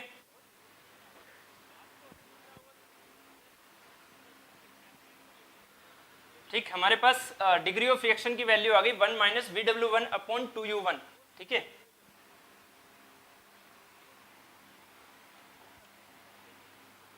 One minus VW1 upon 2U1। अब जरा VW1 की वैल्यू निकालिएगा, VW1 की वैल्यू VF1 के सेंस में निकाल लो। आप चाहे तो कुछ भी कर सकते हैं, VW1 की वैल्यू किसी और सेंस में निकाल सकते हैं, बट क्योंकि मुझे VF1 एंड VF2 का रिलेशन पता है, इस वजह से मैं VF1 के सेंस में सारी वैल्यू निकालूंगा। ऐसे ही मैं U1 की वैल्यू भी VF1 के सेंस में निकाल के चलूंगा। तो जरा उसको निकालिएगा। VW1 और VF1 में क्या रिलेशन है? अगर मैं इस एंगल की बात करूं, तो ये है मेरे पास VF1, ये है VW1, एंगल कितना है? अल्फा। तो अगर मैं बात करता हूं यहाँ पर VF1 इक्वल टू क्या हो जाएगा? VW1 इंटू कोट अल्फा, ठीक है, VW1 इंटू कोट अल्फा, क्योंकि आपको पता है, ठीक है, आपको पता है यहाँ पर अगर मैं बात करता हूँ यहाँ पर tan अल्फा इक्वल टू, ठीक है, एक सिंपल फॉर्मूले से चलते हैं, tan अल्फा इक्वल टू, ठीक है, परपेंडिकुलर डिवाइडेड बाय बेस, तो परपेंडिकुलर कितना है? VF1 divided by VW1। सो यहाँ पर VF1 की वैल्यू क्या हो जाएगी? VF1 की वैल्यू क्या हो जाएगी? VW1 हमें चाहिए, तो हमें VW1 चाहिए, तो ये हो जाएगा VF1 equal to VW1 tan alpha को हम क्या लिख सकते हैं? 1 अपॉन कोट अल्फा। तो यहाँ से VW1 कितना हो जाएगा? VF1 coat alpha. क्लियर है? ठीक है, VW1 equal to VF1 coat alpha. हमें VW1 चाहिए, ना कि VF1 चाहिए। ठीक है, तो VW1 equal to VF1 coat alpha. ठीक है, तो यहाँ से हो जाएगा 1 minus VF1 coat alpha upon 2 into U1 को हम क्या लिख सकते हैं? जरा ध्यान से देखिएगा। U1 की अगर हम बात करें तो U1 बेसिकली हमारे पास VW1 माइनस दिस टर्म। ठीक है, U1 क्या है हमारे पास? VW1 minus this term. ठीक है, तो इस टर्म को मान लीजिए x है ये। ठीक है, तो VW1 अलग से निकाल रहा हूं। ठीक है, VW1 equal to U1 plus में x, ठीक है, या U1 equal to VW1 minus में x। VW1 को अभी हमने क्या लिखा था? VF1 coat alpha, VF1 coat alpha, and ऐसे ही x भी क्या हो जाएगा? VF1 कोट थीटा, है ना। अभी हमने कैलकुलेशन कर ली, बार बार करने की जरूरत नहीं है। VF1 कोट थीटा, है ना। क्या एंगल था यहाँ के बीच में? थीटा। रिलेटिव और इसके बीच में क्या एंगल है? थीटा। तो VF1 कोट थीटा, तो यहाँ से आंसर आ गया VF1 coat alpha minus VF1 cot theta. Clear? तो यहाँ से 1 माइनस VF1 से VF1 कैंसिल हो जाएंगे, क्या बचेगा? Coat alpha upon 2 coat alpha minus cot theta. बहुत ही इंपॉर्टेंट रिलेशन है। Degree of reaction for the Francis turbine generally question पूछने के चांसेस रहते हैं। ठीक है, ये फॉर्मूला हमेशा याद रखिएगा। For the degree of reaction for the Francis turbine 1 minus coat alpha upon 2 into coat alpha minus cot theta. ठीक है, क्लियर?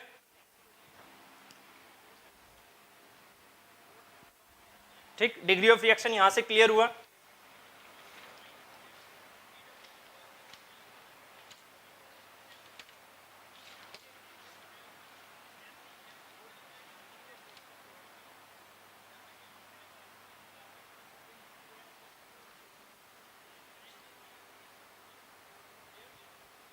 जल्दी से बताइए, क्लियर हो गया?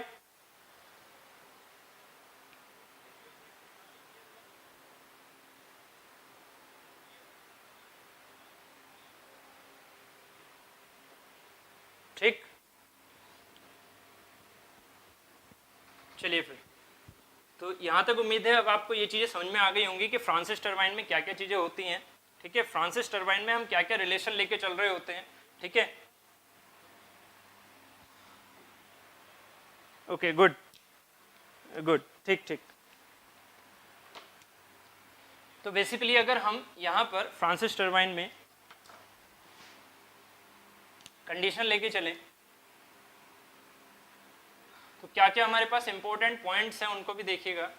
क्या क्या हमारे पास इंपॉर्टेंट पॉइंट्स आए हैं। ठीक है, अब जितना भी हमने यहाँ पर मैथमेटिकल स्टडी किया है उनको हम फाइनल एक आउटकम की तरह लिख रहे हैं कि हमारे पास पॉइंट्स जो होते हैं वो अगर हम पहली बात करें तो हमारे पास एम डॉट यहाँ पर क्या होता है? मास फ्लो रेट क्या हो जाता है? Rho into Q. ठीक है, मास फ्लो रेट क्या हो जाता है? Rho into Q. अगर मैं यहाँ पर वाटर पावर की बात करूँ, तो यहाँ की जो वाटर पावर कही जाएगी वो सिर्फ और सिर्फ क्या कही जाएगी? M dot G into H.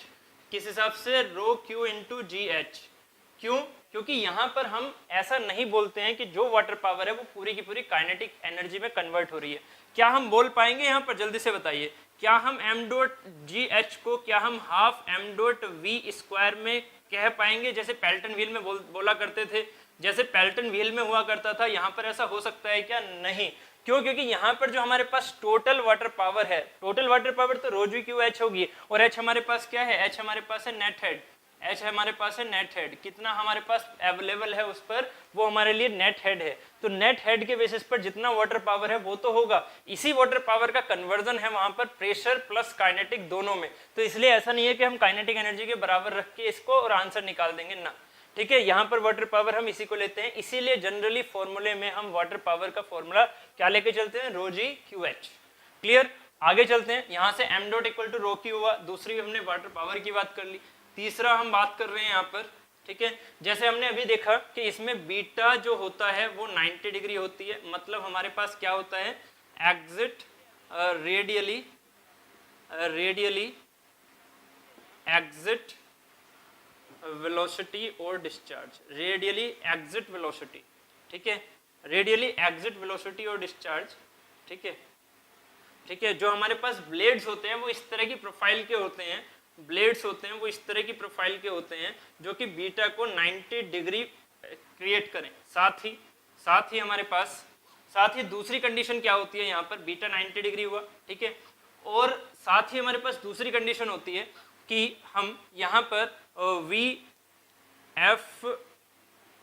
VW2 को 0 लेके चलते हैं, तो हमारे लिए और एक आगे VF2 बराबर आ जाता है U2, ठीक है, सॉरी VF2 बराबर आ जाता है V2 एंड VF1 बराबर होता है VF2, ठीक है। और ये किसको निकालता है यहाँ पर, D1 B1 equal to D2 B2, और यहाँ से एक आउटकम जो निकलता है वो ये निकलता है D1 is greater than D2, so B1 is less than B2, ठीक है। ये हमने कंडीशन देख ली। साथ ही हमने और क्या देखा है इसमें, ठीक है, VF1 equal to VF2 then this much is, ठीक है, VW2 0, ठीक है। और हमने देखा यहाँ पर degree of reaction R equal to 1 minus cot alpha upon 2 cot alpha minus cot theta, ठीक है। ये सारी चीजें हमने फ्रांसिस टरबाइन के लिए देखी है, इसे इंपॉर्टेंट पॉइंट्स की तरह रख लीजिए, इंपॉर्टेंट है, कभी कंफ्यूजन नहीं होगी, ठीक है। इसलिए फाइनली आउटकम को फ्रांसिस टरबाइन में रखिए। हाँ, साथ में एक चीज और है, रनर पावर, बहुत इंपॉर्टेंट है, VW1 इंटू U1 अपॉन में G, अगर ये m डॉट G है तो VW1 U1 अपॉन में G, ठीक है, क्लियर?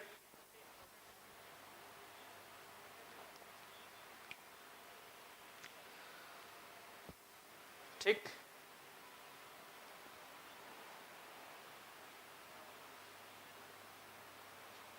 चलिए फिर अब चलते हैं हम ड्राफ्ट ट्यूब के कॉन्सेप्ट की तरफ। अब चलते हैं ड्राफ्ट ट्यूब के कॉन्सेप्ट की तरफ।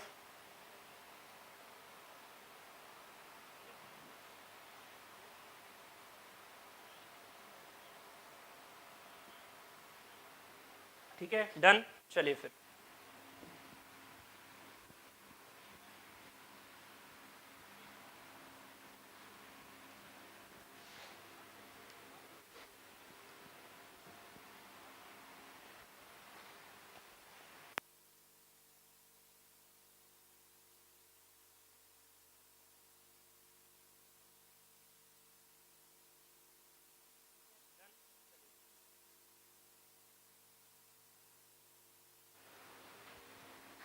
चलिए फिर ड्राफ्ट ट्यूब की बात कर लेते हैं अब।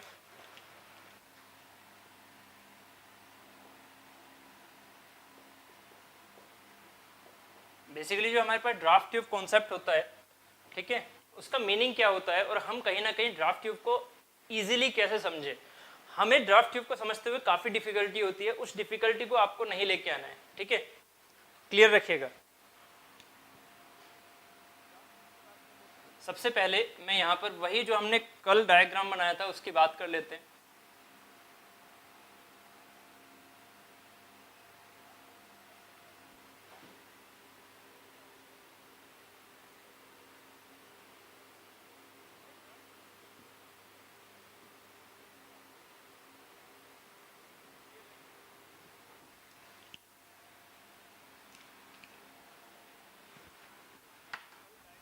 ठीक है, ये हमारे लिए हेडरेस था, इसे हमने बोला था हेडरेस।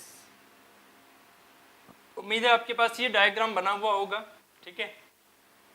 ये हमारे लिए था टेल रेस, साथ ही ये हमारे लिए था, हमने इसे बोला था ड्राफ्ट ट्यूब, ठीक है। ये मेरी फ्रांसिस टरबाइन है, ये मेरी फ्रांसिस टरबाइन है, ये कपलिंग हो गई, ये पेनस्टोक हो गया, ठीक है। और यहाँ पर हम बात कर रहे होते हैं इस सिचुएशन में कि एच नोट जो है वो मेरा ग्रोस हेड होता है, या एच जी बोल देते हैं इसे, एच नोट को एच जी मतलब ग्रोस हेड। और आपको पता है यहाँ पर पता है कि यहाँ पर जब यहाँ से यहाँ तक वाटर फ्लो करेगा, ठीक है, जब यहाँ से सेकंड पॉइंट रिपीट, सांगिया जी सेकंड पॉइंट बेसिकली मैंने यहाँ पर शायद ये लिखा था, ठीक है, कि जो W वाटर पावर होती है वो हमारे लिए रो जी क्यू एच होती है, ठीक है। तो यहाँ H जो था वो H नेट था, ठीक है, यहाँ H जो था H नेट था, और वाटर पावर हम फ्रांसिस टरबाइन में ये ही ले सकते हैं। क्यों हम डायरेक्टली ऐसे क्यों नहीं बोल सकते half dot M V square, हम ऐसे क्यों नहीं ले सकते, क्योंकि ये पेल्टन व्हील में हुआ करती थी वाटर पावर, जिसके बराबर हम इस चीज को लेके चलते थे। क्यों लेके चलते थे?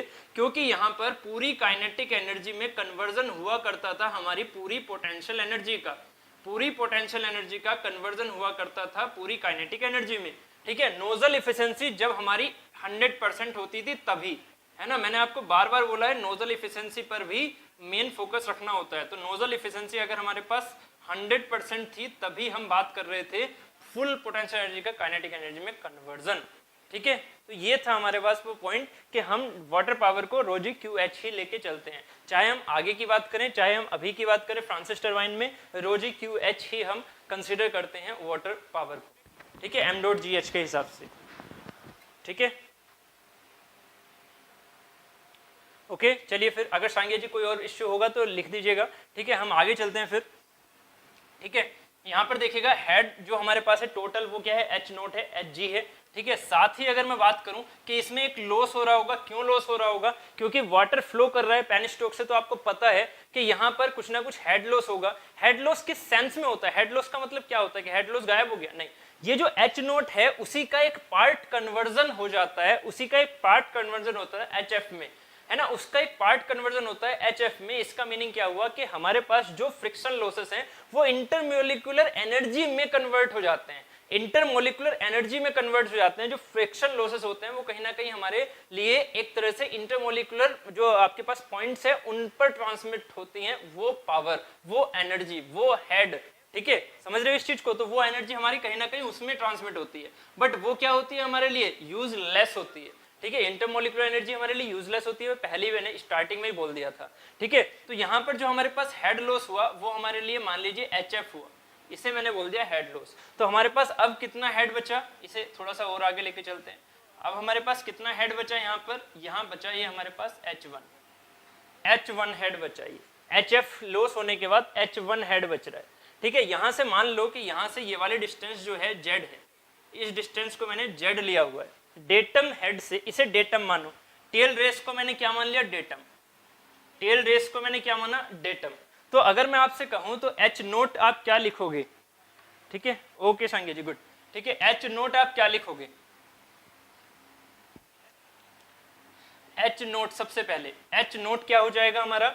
अगर मैं एच नोट की वर्डिंग के बारे में देखता हूं तो एच नोट मेरा ग्रोस हेड है, सीधा एच नोट मेरा सीधा ग्रोस हेड, ठीक है। अगर मैं बात करता हूं H1 की, ठीक है, अगर मैं बात करता हूं H1 की, H1 कौन सी हेड होगी? H1 वो हेड है, वो एनर्जी है पर यूनिट वेट, वो एनर्जी है पर यूनिट वेट जो कि मुझे इनलेट पर मिल रही है। मैंने आपको बताया था कि ये पॉइंट्स भी लेने हैं आपको, ये 1 ले लिया, ये 2 ले लिया, ये 3 ले लिया, है ना, 1 2 3 के कोरस्पॉन्डिंग हमने पॉइंट लिए थे, कल भी मैंने आपको डायग्राम में दिखाया था। तो हमारे पास एच नोट क्या है? ग्रोस हेड है, जबकि हमारे पास H1 क्या है? H1 वो हेड है जो कि HF को निकालने के बाद मिल रहा है। तो हम डायरेक्टली ऐसे नहीं बोल देंगे कि नेट हेड हमारा यहां से यहां तक का मिल गया, नहीं, नेट हेड क्या है हमारे पास? जो H नोट में से HF घट रहा है। तो H1 क्या है मेरा? H note minus HF, clear. But अगर मैं H1 की एक्चुअल डेफिनेशन देखता हूं तो H1 मेरे लिए क्या मिल रहा है अब? H1 मेरे लिए क्या मिल रहा है अब? यहाँ जो इस पॉइंट पर 1 पॉइंट पर एनर्जीज होंगी उनके ही तो एड सम के बराबर मेरा H1 है। तो जरा सोचो, H1 मतलब हेड जो है मेरा एंट्री पॉइंट पर जो मेरे पास हेड है जिससे मुझे पावर जनरेट करनी है फ्रांसिस टरबाइन के अंदर। मेरी वर्डिंग को अच्छे से सुनते रहिएगा, बहुत इंपॉर्टेंट वर्डिंग है और जनरली स्टूडेंट इसमें कंफ्यूज होते हैं, तो कंफ्यूज नहीं होना आपको, मेरी वर्डिंग को वर्ड बाय वर्ड समझिएगा। क्या कि यहाँ पर ये जो आपके पास एक वेलोसिटी हेड होगा जिसे हमने बोला v1 स्क्वायर बाई 2g, है ना, यहाँ तक मान लिया। उसके बाद इसी पॉइंट पर एक प्रेशर हेड होगा जिसे हमने बोला P1y rho g, यहाँ से यहाँ तक मान लिया। इसी पॉइंट पर एक पोटेंशियल हेड है जिसे मैंने बोला Z। डेटम तो ये है ना, तो हम डेटम से एनर्जी को देख रहे हैं।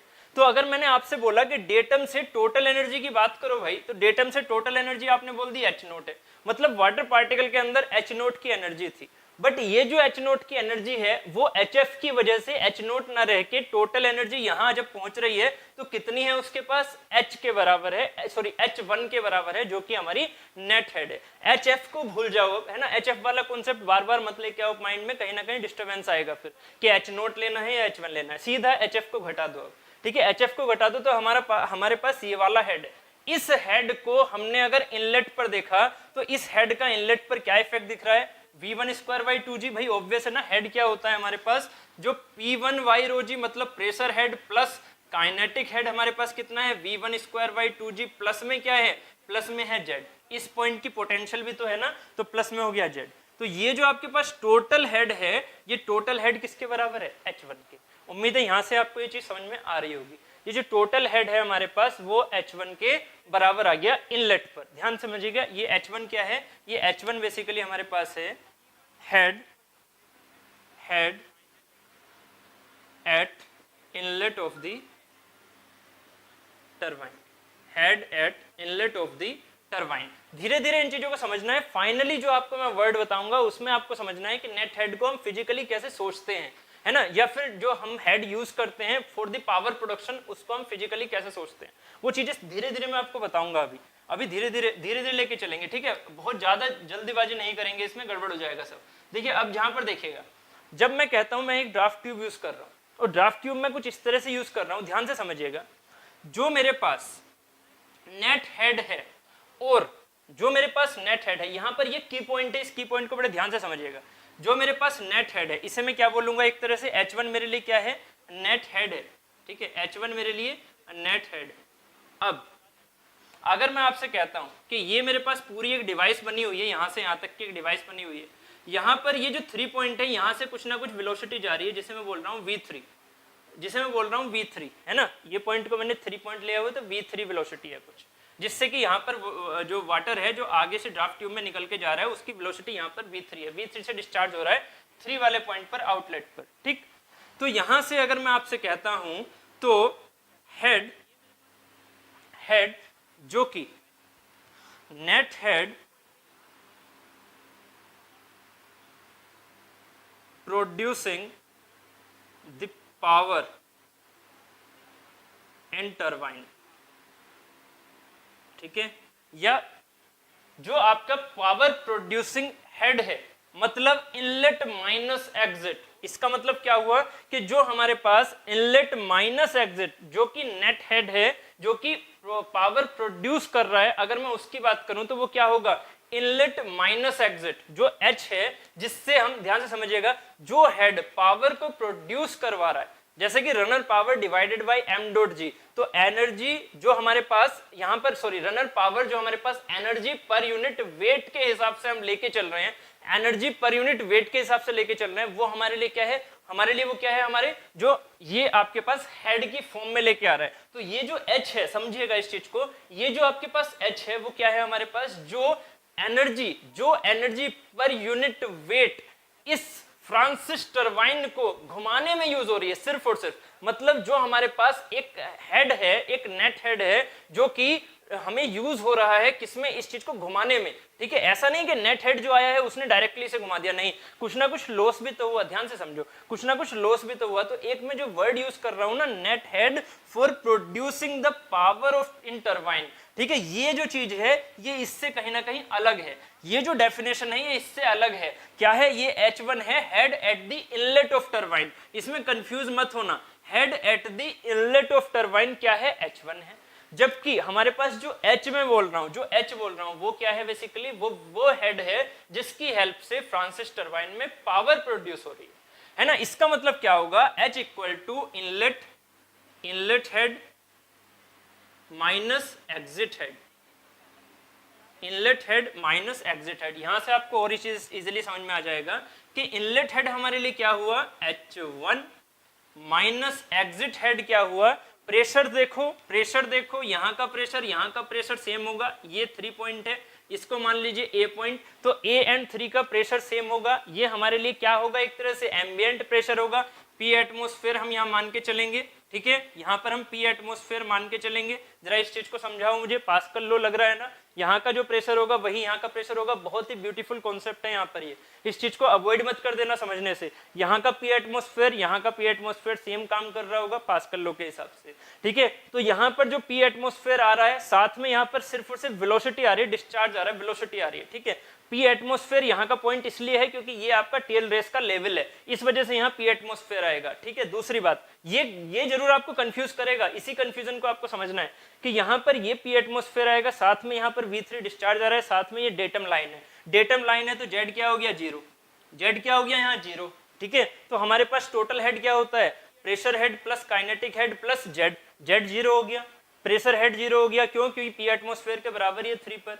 क्या बचा, सिर्फ और सिर्फ काइनेटिक हेड। तो हमारे पास एग्जिट हेड कितना है, काइनेटिक हेड। तो एग्जिट हेड जो हमारे पास है काइनेटिक हेड, उसकी वैल्यू क्या है, V3 स्क्वायर बाई 2G। तो ये इसमें से घट जाएगा, कितना हो जाएगा, V3 स्क्वायर बाई 2G। बस ये जो अगर आपको समझ में आ गया तो मुझे बताइए, पहले ये अगर आपको समझ में आया तो मुझे बताइए, क्योंकि इसी से हमारे आउटकम को निकल के आना है क्या, कि ड्राफ्ट ट्यूब हम इसलिए यूज करते हैं, मेरे वर्डिंग पर जाना, अब ड्राफ्ट ट्यूब हम इसलिए यूज करते हैं क्योंकि हमारा जो इनलेट हेड होता है ऑन द टरबाइन, जो कि इनलेट हेड होता है on the turbine, inlet head क्या है हमारा, H1, इनलेट हेड होता है ऑन द टरबाइन, उसकी वैल्यू ही हमें बराबर मिले जो हमें हेड पावर प्रोड्यूस करवा रहा है इस फ्रांसिस टरबाइन के अंदर, ठीक है। तो अगर आप इस हेड को एक एनर्जी फॉर्म में लेके चलो, एनर्जी पर यूनिट वेट जो है, वेट को हटा के अभी एनर्जी फॉर्म में लेके चलो, तो एनर्जी जो हमारी इनलेट पर है, कितनी एनर्जी है, इतनी है। तो वही एनर्जी हमें यहां पर फ्रांसिस टरबाइन में वर्क कराने के लिए मिलनी चाहिए, ऐसा ना हो कि उसकी कुछ ना कुछ हम लॉस भी कर दें। तो अगर हम V3 को बहुत ज्यादा रिड्यूस कर दें, अगर हम V3 को बहुत ज्यादा रिड्यूस कर दें तो हमें H ऑलमोस्ट किसके बराबर मिल जाएगा, H1 के।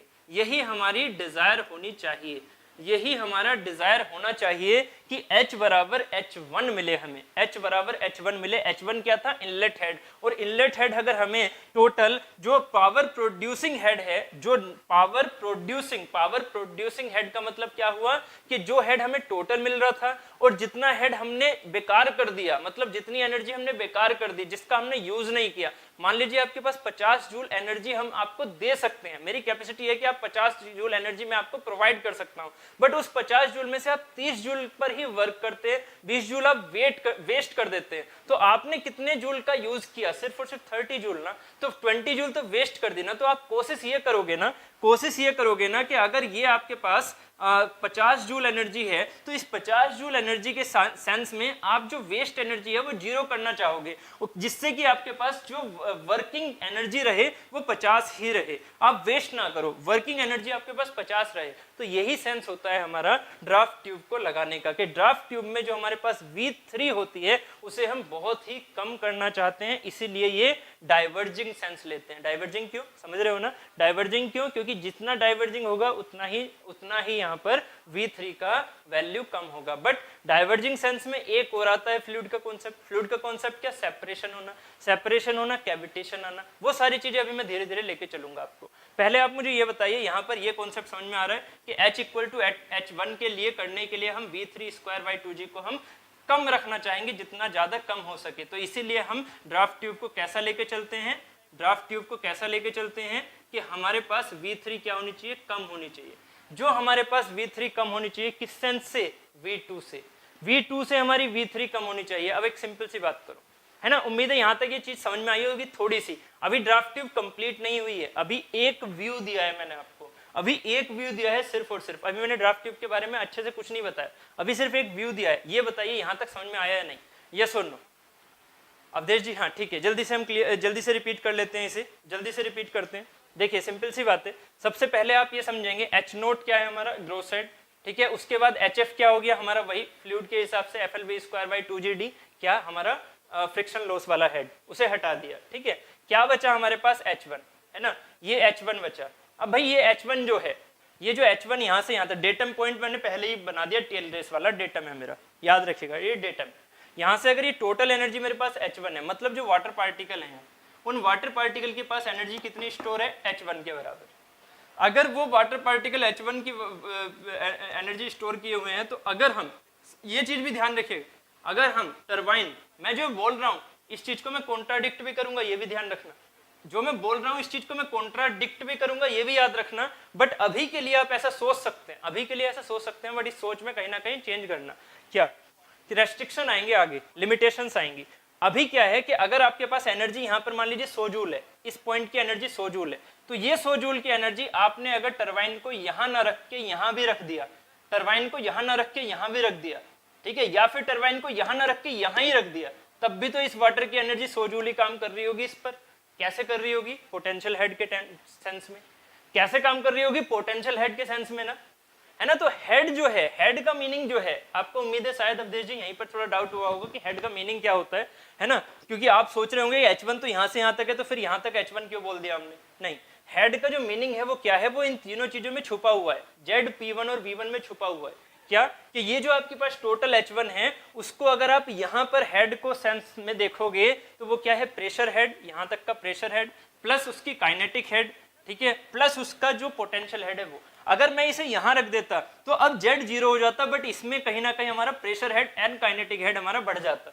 तो हमारे पास H1 की वैल्यू अभी भी क्या आती, टोटल प्लस टोटल, मतलब यहाँ तक ऐसे नहीं होता, फिर यहाँ पर Z की वैल्यू 0 भले से हो जाती, बट इनमें से किसी ना किसी की वैल्यू बढ़ती, ऑब्वियस है, ठीक है। यहाँ से उम्मीद है यहाँ तक की क्लियर हो रहा होगा, ठीक है, ठीक है, यहाँ तक ये क्लियर हो रहा है। अवधेश जी जल्दी से बताइए। उसके बाद ये जो H1 है मान लीजिए 100 जूल का, तो 100 जूल पर यूनिट वेट के हिसाब से नहीं लेके चल रहा है, एनर्जी के सेंस में लेके चल रहा हूँ, ठीक है। तो 100 जूल की एनर्जी यहाँ पर है, तो यहाँ पर भी आपकी 100 जूल की एनर्जी आ रही है, क्यों, पोटेंशियल है ना भाई, सोचो जरा, पोटेंशियल है तो इस पॉइंट पर आपको पोटेंशियल हेड मिल रहा है कितना, डेटम के सेंस में पोटेंशियल हेड की बात हुई है ना, डेटम के सेंस में पोटेंशियल हेड की बात हुई है, तो ये एनर्जी भी तो हमारे पास मिल रही है ना। जैसे आप इस चीज को बोल रहे हो इस पर बैठ के कि भाई ये बहुत ऊपर है, इस वजह से इसमें एनर्जी होगी, तो ये बहुत ऊपर है, इससे इसमें भी तो एनर्जी होनी चाहिए ना, पोटेंशियल वाली, है ना, ठीक है, क्लियर हो रहा है। तो ये Z plus P1 by rho G plus V1 square by 2G, ये मेरा इनलेट हेड है, जिसकी वैल्यू किसके बराबर है, H1 के, जिसकी वैल्यू H1 के बराबर है। और अगर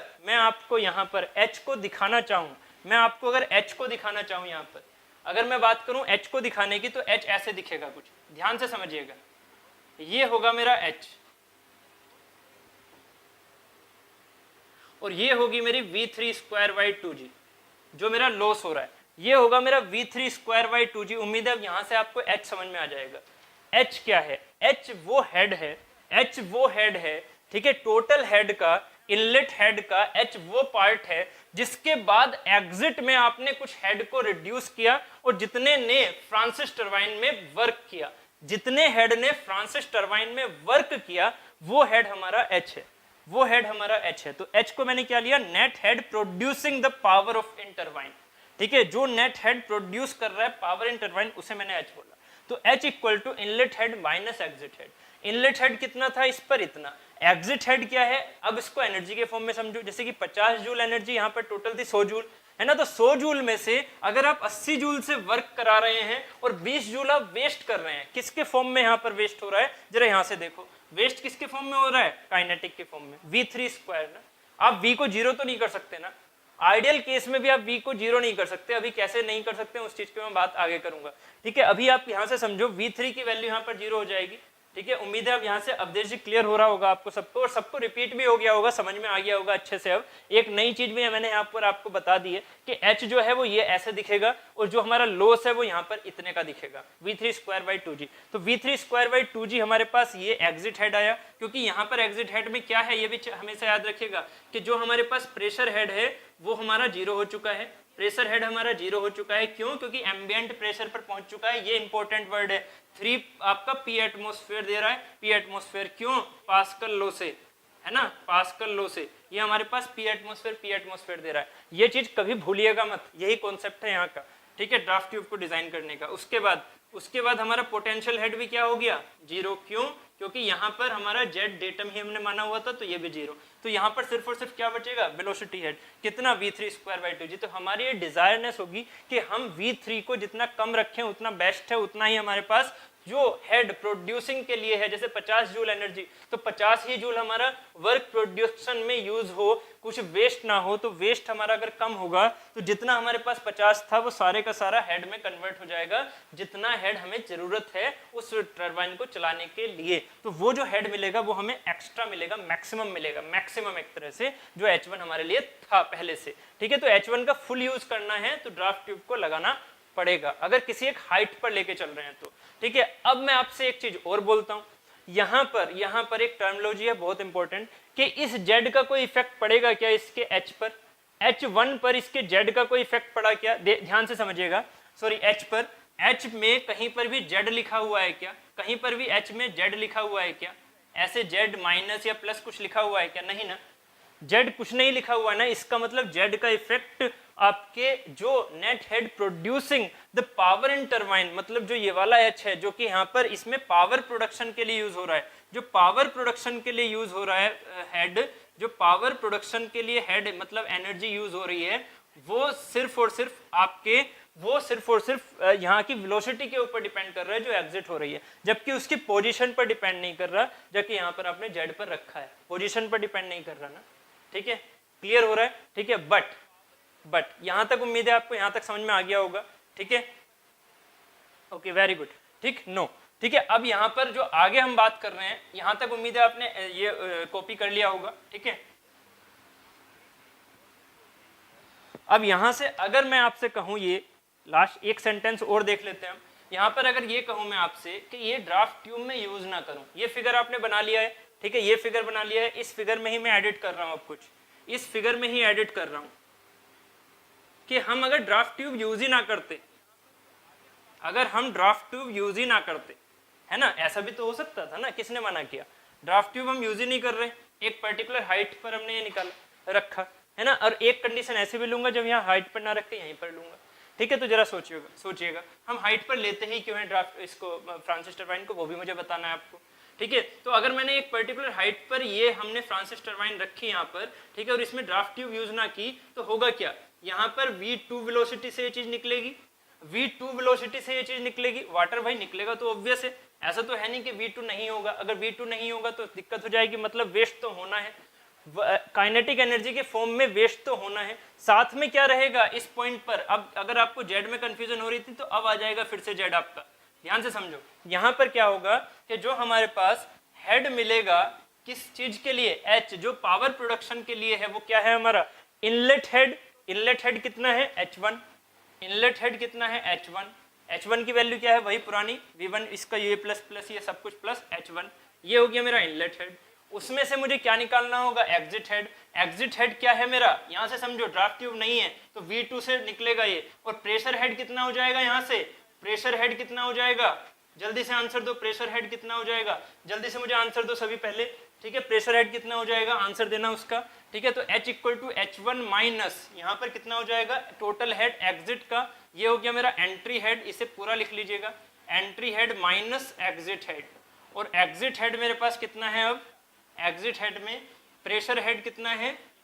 Py ρg वाला जो सेंस है, ठीक है, प्लस में V2² / 2g वाला सेंस, प्लस में Z2 वाला सेंस। तो हमारे पास क्या आ जाएगा यहाँ से outcome? H1 minus Py ρg हो गया 0, ठीक है, Py ρg हो गया 0, ठीक है। यहाँ से क्या बचेगा? यहाँ से क्या बचेगा? माइनस में V2² / 2g, एंड माइनस में जेड। अब उम्मीद है समझ में आ रहा होगा, अब उम्मीद है समझ में आ रहा होगा आपको, ठीक है। ठीक, यहां पर जो प्रेशर हेड है, नहीं P2 की वैल्यू क्या है यहाँ पर, यही तो मैं पूछ रहा हूँ, P2 की वैल्यू क्या है, जो यहाँ पर P2 है उसकी वैल्यू क्या है, P2 जो है P की वैल्यू क्या है यहाँ पर, जो एग्जिट हो रहा है P एटमोस्फेयर। और अगर ये P एटमोस्फेयर है तो हमारा जो हम प्रेशर हेड की जो फॉर्म में वैल्यू लिख रहे हैं वो बेसिकली किसकी फॉर्म में लिख रहे हैं, गेज प्रेशर की। और अगर हम गेज प्रेशर की वैल्यू के फॉर्म में लिख रहे हैं तो हमारे पास क्या आंसर हो जाएगा, 0। ठीक है, क्या आंसर हो जाएगा, 0। तो यहाँ पर ये वाला टर्म क्या हो गया हमारे पास, 0। क्लियर है तो बताइएगा, अगर डाउट है तो पूछिएगा। V2²/2g minus Z. तो अब यहाँ से आपको एक चीज समझ में आ रही है, H1 जो यहाँ पर था H equal to H1 minus V3²/2g। अब यहाँ से एक चीज समझिएगा, हमने जो ड्राफ्ट ट्यूब लगाई थी, हमने जो यहाँ पर ड्राफ्ट ट्यूब लगाई है, ठीक है, उसका सेंस समझिएगा। यहाँ पर हमने जो H को यूज किया ड्राफ्ट ट्यूब के साथ, विद ड्राफ्ट ट्यूब, यहाँ पर H की वैल्यू क्या आई है, H1 माइनस V3²/2g। जबकि विदाउट ड्राफ्ट ट्यूब, ये क्या है हमारा, विदाउट ड्राफ्ट ट्यूब, ठीक है, H इक्वल टू है H1 minus V2²/2g minus Z. एक मुझे सिंपल सा आंसर देना, यहाँ पर जो हमने ड्राफ्ट ट्यूब लगाई थी तो V3 लेस देन था V2 या V3 ग्रेटर देन था V2, जल्दी से बताओ, V3 लेस देन था V2 या V3 ग्रेटर देन था V2, जल्दी से आंसर दीजिए।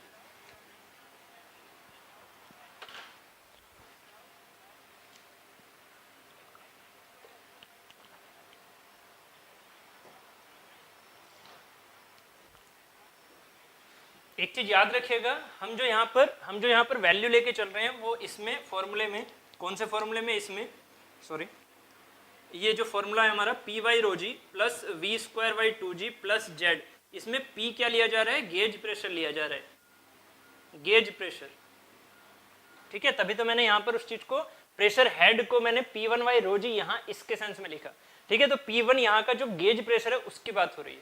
ठीक है, मैं यहाँ पर हमेशा ऐसे बोलता हूँ ना, हेड है मतलब P/ρg हमने 0 मान रखा है, V 0 मान रखा है। ये पहले दिन मैंने बताया था आपको हाइड्रोलिक मशीन वगैरह वाले पार्ट में। ठीक है, हाँ, वेरी गुड, लेस देन। ठीक है, यहाँ पर ये क्या है, less than, V3 should be less than. तो यहाँ पर V3 लेस देन हमने किया, तो इसका मतलब क्या था यहाँ पर कि ये वाली अगर हमने ड्राफ्ट ट्यूब नहीं लगाई तो ये जो एनर्जी एट एग्जिट है वो ज्यादा है ना इससे। समझो जरा इसको कि V2²/2g प्लस जेड की वैल्यू ज्यादा है किससे, V3²/2g से। तो हम एक तरह से क्या करना चाह रहे हैं, ड्राफ्ट ट्यूब का यूज करके हम क्या करना चाह रहे हैं कि जो हमारे पास लॉस हो रहा था उसको, लॉस को कम करके उसमें हेड में इस जो एनर्जी का हम यूज कर पा रहे हैं, एक्स्ट्रा जो एनर्जी हमारी लॉस हो रही है उसको हम इस हेड में यूज करेंगे। कौन से वाले हेड में, इस वाले हेड में। तो ये हेड किसके पास पहुंचेगा, H1 के। विदाउट ड्राफ्ट ट्यूब में जब हमारे यहाँ हेड लॉस हो रहा है, तो ड्राफ्ट ट्यूब लगा के हमने क्या किया कि जो इसकी वैल्यू ज्यादा है इससे, तो उतनी वैल्यू जितनी ज्यादा है, मान लीजिए यहाँ पर ये वैल्यू आ रही है 50 है ना, और ये वैल्यू आ रही है 20, तो कितनी ज्यादा, 30 ज्यादा। तो ये 30 किस में यूज करो, ये है विद ड्राफ्ट ट्यूब, ये है आपके लिए विद ड्राफ्ट ट्यूब, है ना, ये है विद और ये है विदाउट। तो यहाँ पर जो ये 30 का जो आपके पास एक्स्ट्रा लॉस हुआ था, 30 का एक्स्ट्रा लॉस हुआ था, वो विद में आपने क्या किया, वो विद में आपने जोड़ दिया। तो आपको ये जो 30 का सेंस मिला ना, ये H1 के पास मिला। समझ रहे हो ना भाई, इक्वेशन तो सेम रहने वाली है ना। तो जो हमारे पास ये एक्स्ट्रा लॉस हुआ था, उस एक्स्ट्रा लॉस को आपने ड्राफ्ट ट्यूब लगाने के बाद उस 30 के एक्स्ट्रा लॉस को आपने इसमें जोड़ दिया। तो ये किसके पास पहुंच गया, H1 के पास, है ना। H1 के अब ये अराउंड पहुंचता जा रहा है। उम्मीद है अब आपको यहाँ से चीज समझ में आई होगी या नहीं। जल्दी से मुझे बताइए, आउटकम कुछ समझ में आ रहा है या नहीं, ड्राफ्ट ट्यूब लगाने का और ना लगाने का। जल्दी से मुझे बताइए, आउटकम समझ में आ रहा है ड्राफ्ट ट्यूब लगाने का या ना लगाने का। और ड्राफ्ट ट्यूब हम डाइवर्जिंग ही क्यों लेके चल रहे हैं, क्योंकि हमें V3 को कम करना है, ना कि V3 को बढ़ाना है। अगर हम V3 को कन्वर्जिंग लेके चलेंगे तो V3 बढ़ जाएगी, V3 बढ़ जाएगी तो हमारा ये लॉस बढ़ेगा, V3 बढ़ेगी तो हमारा लॉस बढ़ेगा, ना कि घटेगा। ठीक है, क्लियर हो रहा है यहाँ से बिल्कुल अच्छे से। ठीक है, चलिए तो अब एक काम करते हैं, ठीक है, अभी हमें ड्राफ्ट ट्यूब के बारे में अभी एक रिलेशन और निकालना है। चलिए हम रिलेशन और निकाल लेते हैं एटलीस्ट आज, ठीक है। उसके बाद उसका जो फिजिकल मीनिंग है वो फिर हम कल स्टार्ट करेंगे फिर से, ठीक है। तो यहाँ तक ये हो चुका होगा आपका, ठीक है। यहाँ पर क्या है हमारे पास, V3 लेस देन V2। हमने क्या लिया था, डाइवर्जिंग सेक्शन। डाइवर्जिंग सेक्शन के लिए V3 लेस देन V2, तो हमारे पास ये रिलेशन आ गए और वो हमने समझ भी लिया, ठीक है। अब आगे चलते हैं।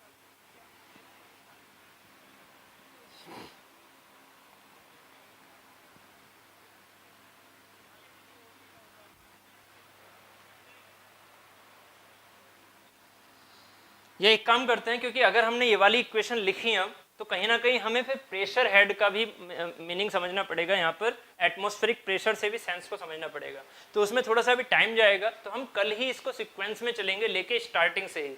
इसकी हमें ड्राफ्ट ट्यूब की अब इक्वेशन बनानी है। ड्राफ्ट ट्यूब की इक्वेशन बनानी है 2 और 3 पर, ठीक है। तो हम ये वाली चीज ना कल ही करें तो ज्यादा बेटर रहेगा, एक फ्लो रहेगा फिर, ठीक है। क्लियर? आज के लिए फिर इतना ही रखते हैं, ठीक है। आज के लिए फिर इतना ही रखते हैं, क्योंकि कल कहीं ना कहीं हमारा फ्लो फिर से अभी जो है वो फ्लो कंप्लीट नहीं हो पाएगा। फिर हम कल उस चीज को स्टार्ट कर लेंगे तो ज्यादा ठीक रहेगा, ठीक है। जल्दी से बताइए, कोई डाउट वगैरह है तो बताइए, और जल्दी से अपने दोस्तों को जोड़िए, ठीक है। लाइक, सब्सक्राइब एंड शेयर करना मत भूलिएगा, ठीक है।